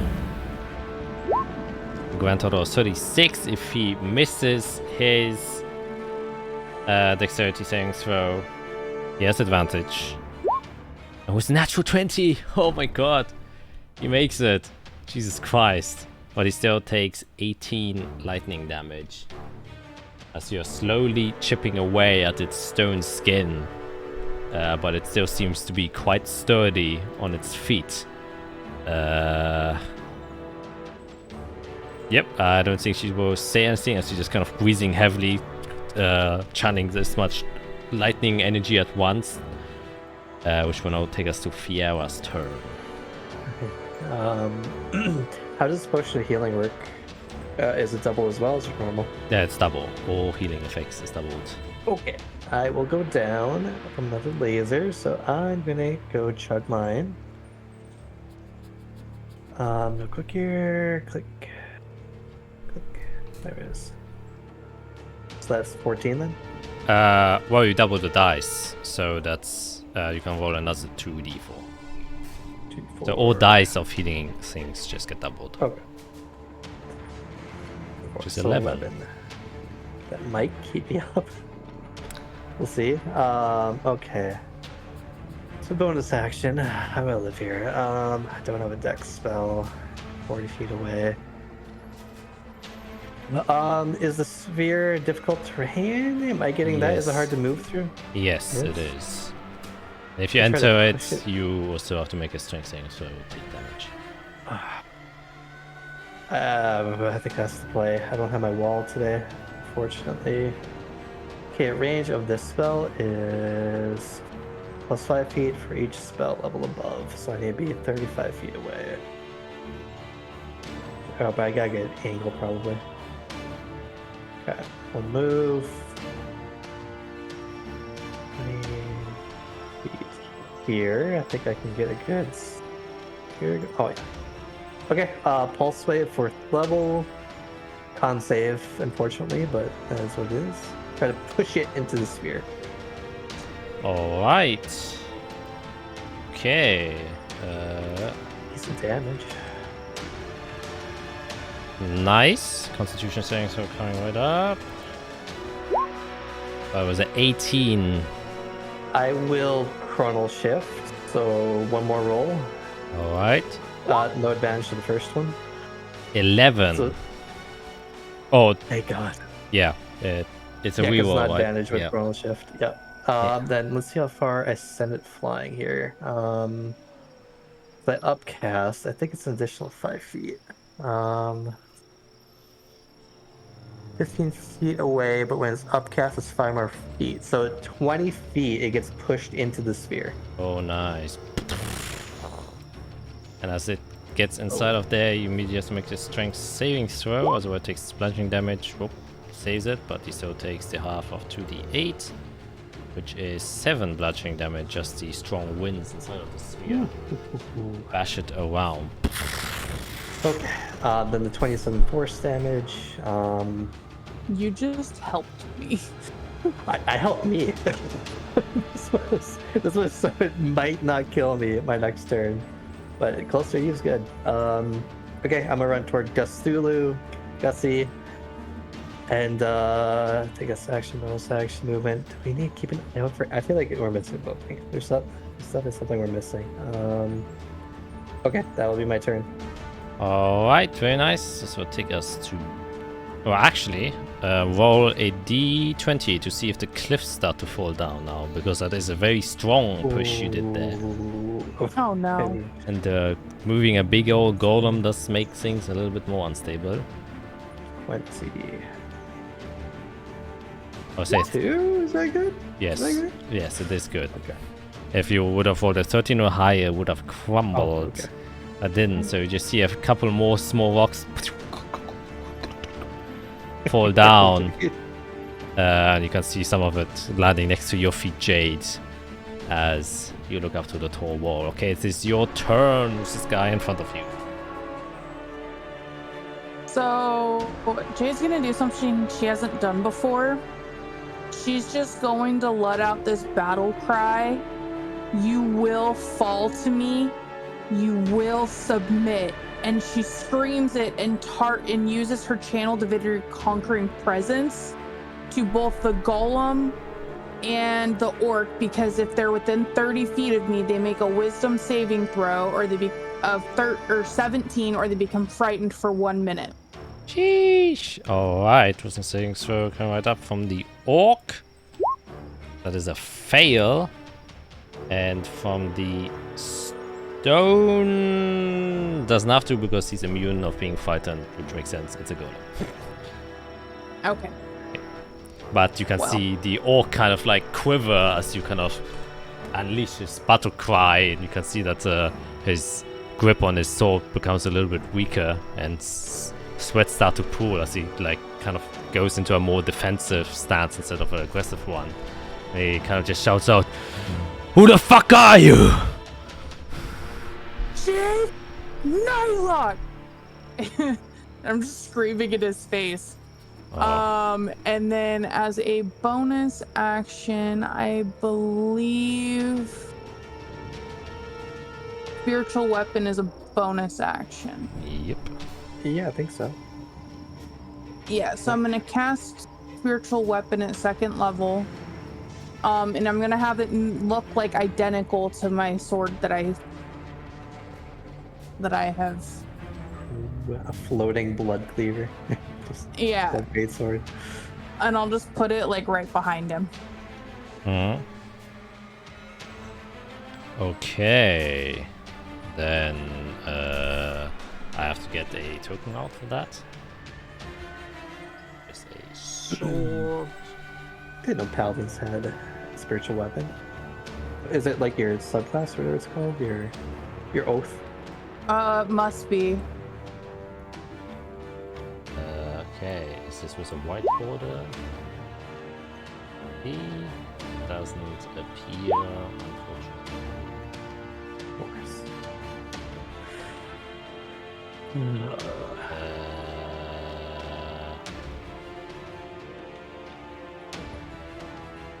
Oh, yes. Oh my god, that thing you gave me, Matt, now finally comes useful. Oh, did you find it? Yes!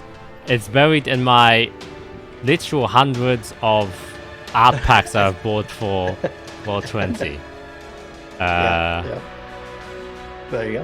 And That's a all. spiritual sword is wizard, so I will give you control over it. Just wait a moment. There, okay, so you can't move it now. And you rolled a 20, which hits, which causes 9. Okay, it's the end of your turn. Yeah, because that was action, bonus action. And I don't want to move, so yeah. Alright, it is the golem's turn. You know what it is. Oh boy. Oh, another 2. Man, it's all been 2s. That's crazy. Okay, it will now turn around and Thank you. make its way towards Jade. Oh So god. It is difficult terrain inside of there, so he has half movement. Once again, the sphere proving to be quite useful. So it makes its way here first, and then it will use its dash action. You know what? He's being commanded and use 10 to get there and 20 there to kind of flank you with the orc. But that ends its Being turn. commanded. Interesting. Interesting. These words, interesting. Eirik, it is your turn. As you can see, Jade now being flanked by this enormous golem and the orc. God damn it.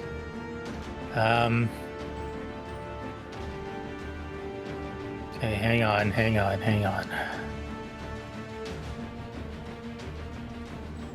At least the orc is frightened. He's been slowed, frightened, cut. Yeah, he doesn't have an icon, but I know he's frightened. Oh yeah, I should give him one. That's true. Thank you for reminding me. Oh boy. Oh boy. I was hoping you weren't gonna move that far.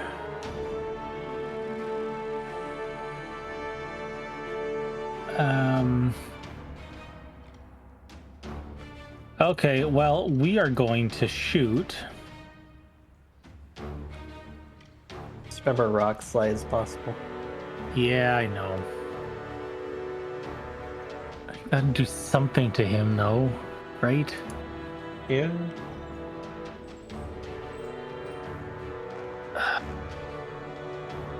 Which do I choose? Come on, Greg, come on.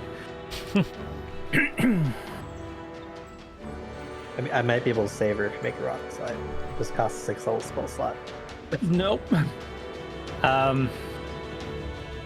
What level is that? That's second I level. do have a chance to get out of there before the golem gets its turn. Yeah, I know, but still. If I can do You can hold damage an to both action. of them. No. I'm gonna see if I can get... But it's fire. Is fire gonna do anything to the golem? Is it Lightning worth was trying? okay.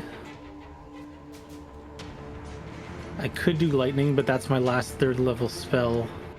Ooh. Ah! Why did you have to move? You're not allowed to move. That's not the rules. Apparently, I became the bigger threat. Okay, I'm gonna trust Jade that you can take care of this orc, because you said that to me 2 rounds ago. And he's still there. Okay, 2nd level chaos bolt at the golem. Okay. Holy shit. Once again. Jesus Christ. Let's hope we get a good damage option here. Yes, we do. This is gonna get fun. Oh. Oh boy. That's thunder damage. Oh boy. 26. That's great for a second level spell. Holy cow. It explodes and hammers and thunders, and this will inevitably cause the rocks to break and fall down. So, well, Jade, you can make a dexterity saving throw, as well as the orc and the stone golem has to do that too.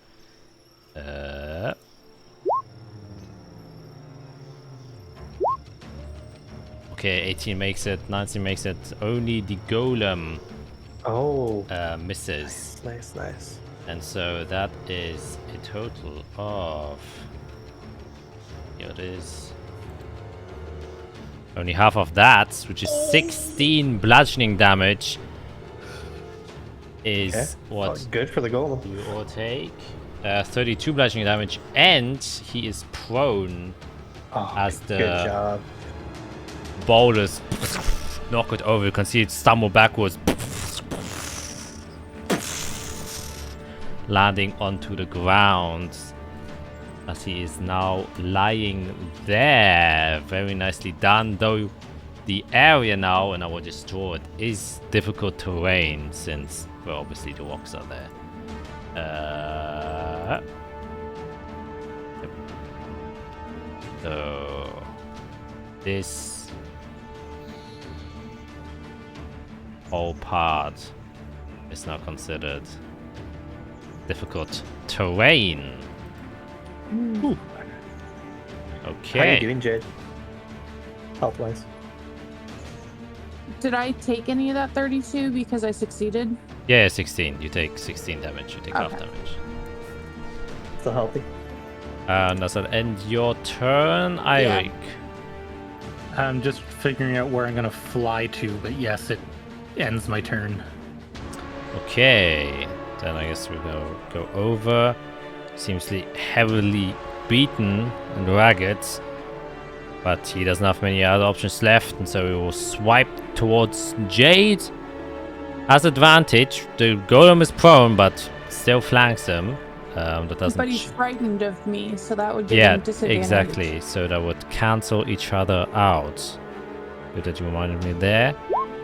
And so a 10 doesn't hit as he kind of once it strikes you, but you just look at him extremely menacingly, and he kind of hesitates and goes back and tries to strike for a second time, and does then hit with his second strike and deals 12 slashing damage on the second one as he stands there frightened. Not much else to do there. Sarah will use this opportunity to once again shoot a lightning bolt from the sphere towards the golem, but has disadvantage because he is prone, and it is a ranged spell attack, if I believe correctly. Yeah. You can range and you can bottle lightning to leave for and send towards the trees. Make a ranged spell attack. Yep. So unfortunately, that is the case. Okay. So see. A 19 and a 11 unfortunately doesn't hit as it zaps to the side. Other spells does she have that she can do? Yes, she will leave it at that for now. Basis concentration? No, yeah, she doesn't have anything, so she will just leave it at that. Kind of stay there in a safe distance, which will take us to Fierre's turn. Great. Yeah. Alright, yeah, what am I gonna do? The fight's the way over there. I'm safe now. Let's get a little closer. Oh boy. It's prone. Jay's next. Jay's gonna go after him. Golem is still the target. Dude. Try it anyways. I'll go momentary stasis again. Try to freeze that golem. Con save. Alright. Comes again. Yep. Oof. Unfortunately doesn't Yeah, make it. it's very resistant. Yeah. Okay. And range to help if I need that. That's all I got for now. Alright, takes us to Jade. Wait, actually, does the orc do a saving throw against your frightened at the end of its turn? That's what I'm double checking right now.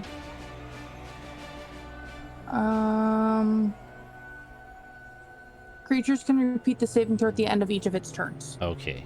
Then I guess I'll just make one. It's wisdom, right? Yes, and that's a 17. Okay. 7 does not make it, so you definitely still frightened. It's your turn now.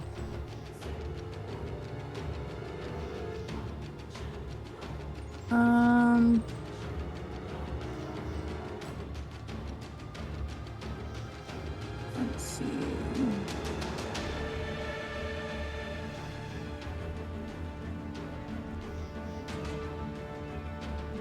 I'm going to cast the bonus action Searing Smite. Okay. And then I'm gonna try to hit this orc. Okay. Is your divine thing actually a concentration thing? That is, yes. So that breaks now. No, the divine smite is not that's not a concentration. Oh dang, really? Yeah, it's just it's my divine, it's my channel divinity. Oh yeah, you're right. So they become frightened for 1 minute. Yep, okay. Nice. And then, yep. A 16 unfortunately doesn't hit. He has a shield up and just kind of parries it with it, but a 27 definitely will.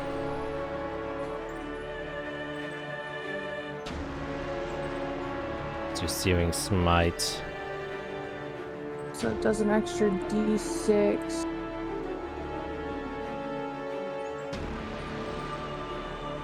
Which is fire damage.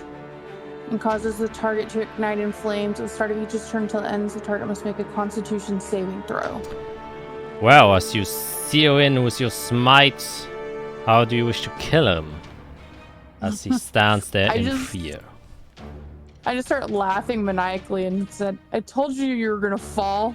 As he just engulfs in flames. Starts screaming. Ah! As he turns to ash right in front of your eyes and with the finishing touch of your blade. Very nice. Anything else you would like to do? The golems are still standing, well, lying behind you.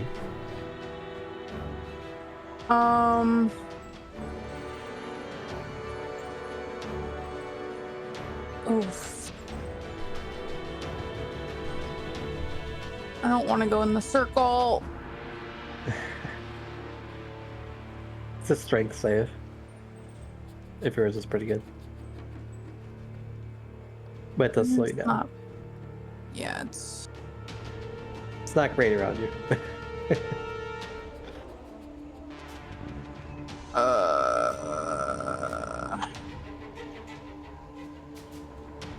I'm gonna stand my ground. Alright. Tough J does so. The stone golem proceeds to stand up. We'll use half its movement.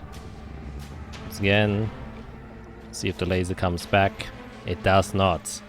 So instead, it will use both of its fists to try and pound on you, Jade. This is the first one. It's a 29. Almost definitely hit you. And you take 20 bludgeoning damage as he just pounds onto your body. And with a second one coming down with a 13, you manage to block it with your shield. The extremely heavy kind of slam of this weighted stone golem. Unfortunately, or luckily, you manage to kind of dodge it last hand while parrying it with your shield.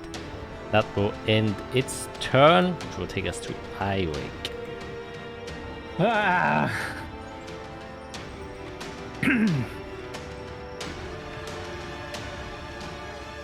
Oh my lord. He's probably resistant to that. That would seem logical.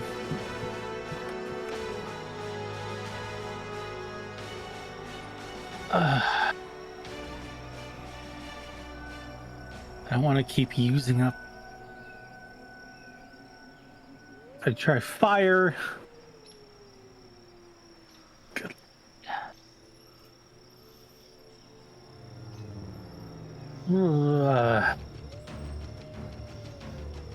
First level Chaos Bolt. Hope I get a good damage. A 17 does barely hit it. Oh. Strikes its stone skin for cold damage as it crystallizes its stone skins, and it does seem to affect it the way you would have wanted to. Excellent. I'll take that. I'm going to continue to fly around. All right. Okay. Take us back to Sarah. She will shoot another bolt from her sphere. Consistent is a word for that sphere. But a natural 1! Sheesh! Won't do much. I guess I will roll the d20 for her. An 11.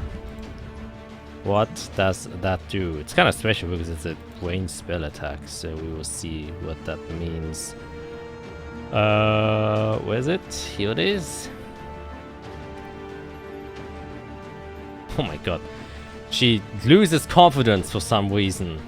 She kind of probably intimidated by Jade's presence a bit, and she has now disadvantage on all attack rolls until she scores a hit again.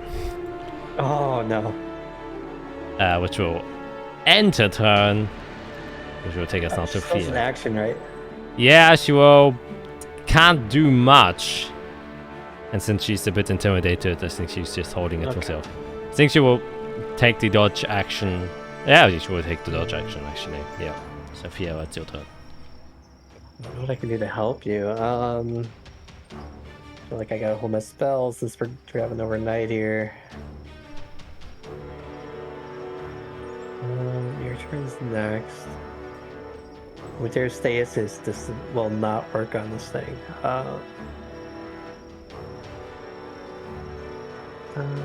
It's dark. I guess we'll do what we did with the demon. Can I just, now that I've seen this thing move, its eyes shoot lasers, I've seen the front, the back, can I see if I can figure out if it has like a power source or how it functions? If it has like, you know, a weak point? Yeah, I can definitely make an investigation check.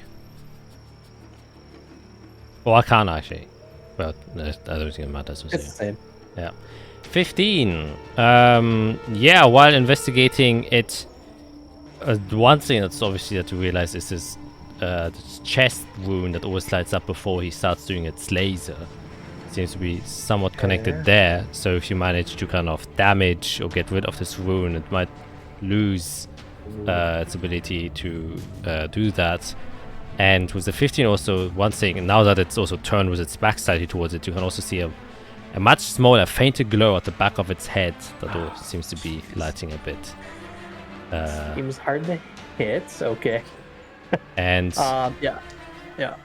you also see similar 2 wounds on each shoulder, where it's, on its shoulder blades. Oh. Man, I don't know. Okay, runes. Oh, runes. Okay. So it's just a hunk of stone with some arcane that makes it move. An act. Okay. Yeah, I'll pass it along to Jade if she wants to go after something. Go for the chest. If he wants to have the laser, back of the head seems to be the brain. But looks very hard to hit.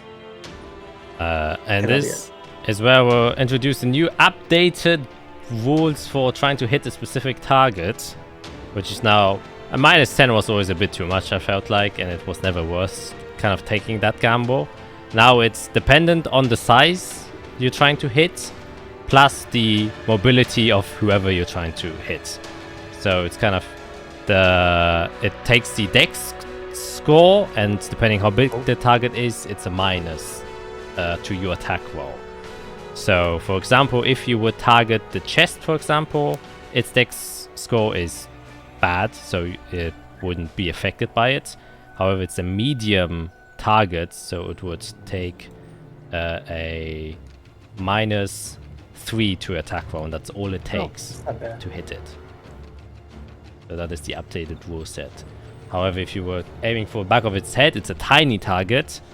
And because it's small, it would make a -8 to attack roll, because that's a lot harder to hit. Yep. So those are the updated rules for that. So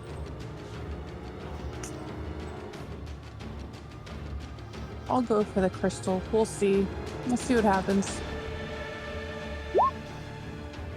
A 20 -3 is a 17, which is exactly what you need to hit.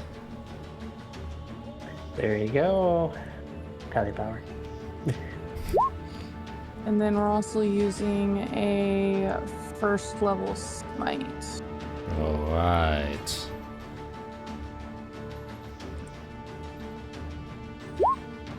Whoa! 14. You crack down with the sword. And as you do so, as soon as your blade touches its chest and unleashes the smite, it cracks. And you can see this rune that's inside of it kind of light up slightly.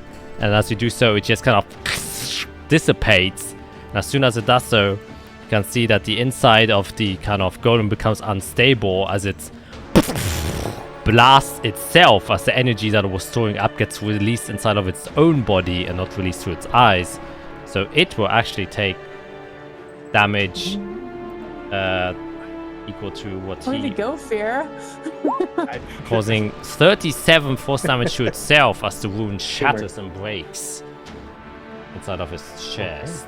It's gonna be my job every fight now, just look at things. And it stumbles back. Alright, that was your first attack.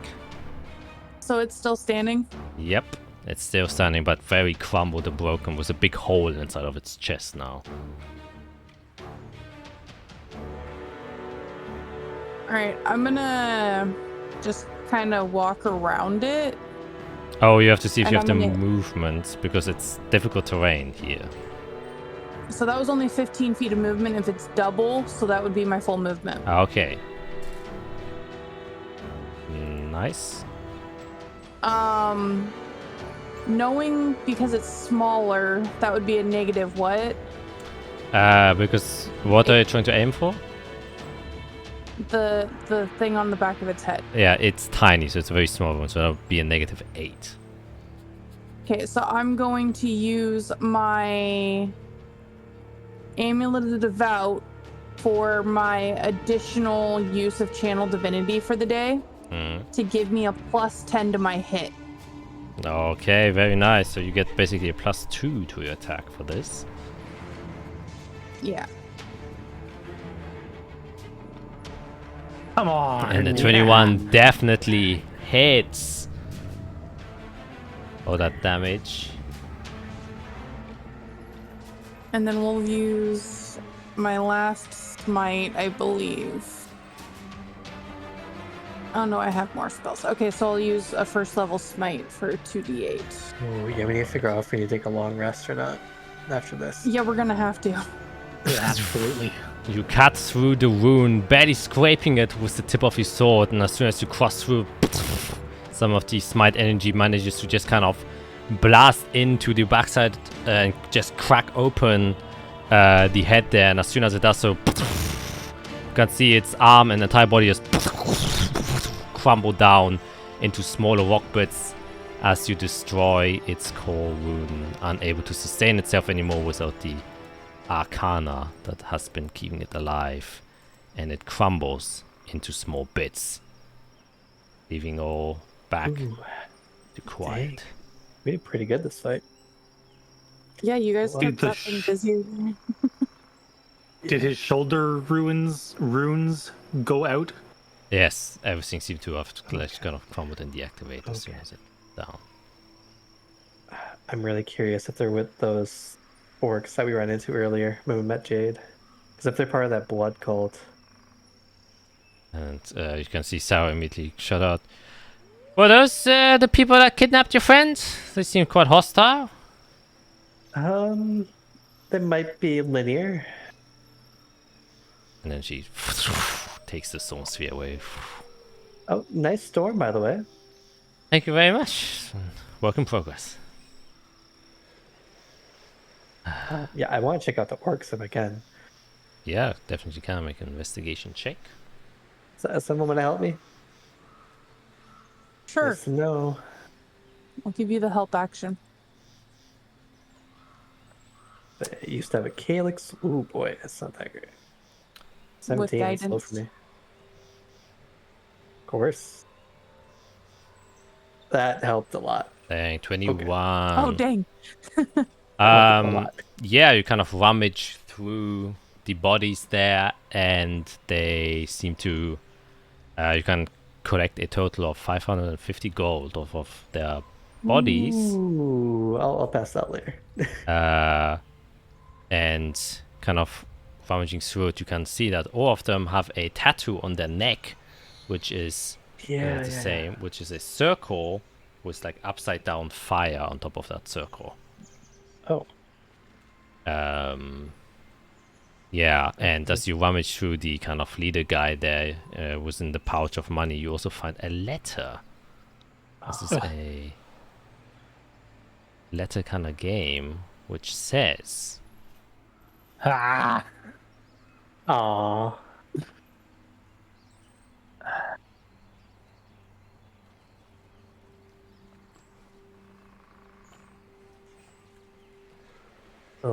Oh, wait, no, there was a cave. There was a cave. Oh, I was looking at that cave.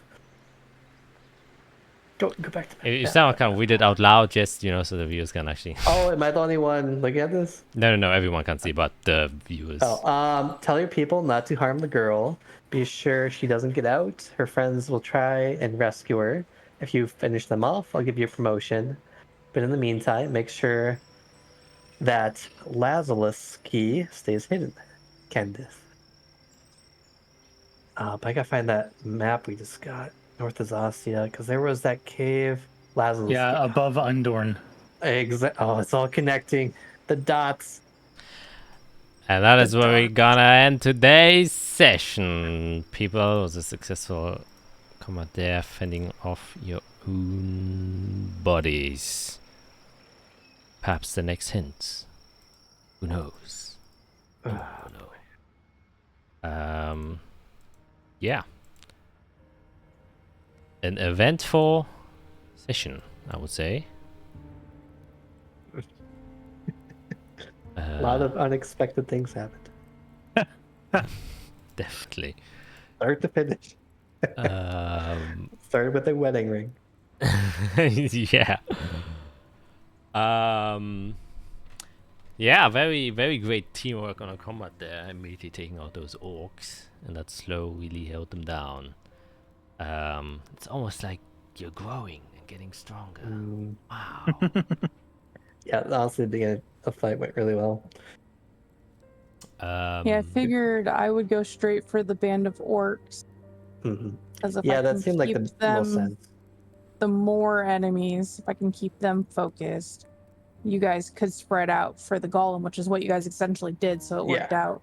And then Eirik helped me kill 3 of the friggin' orcs right off the bat, so that helped too.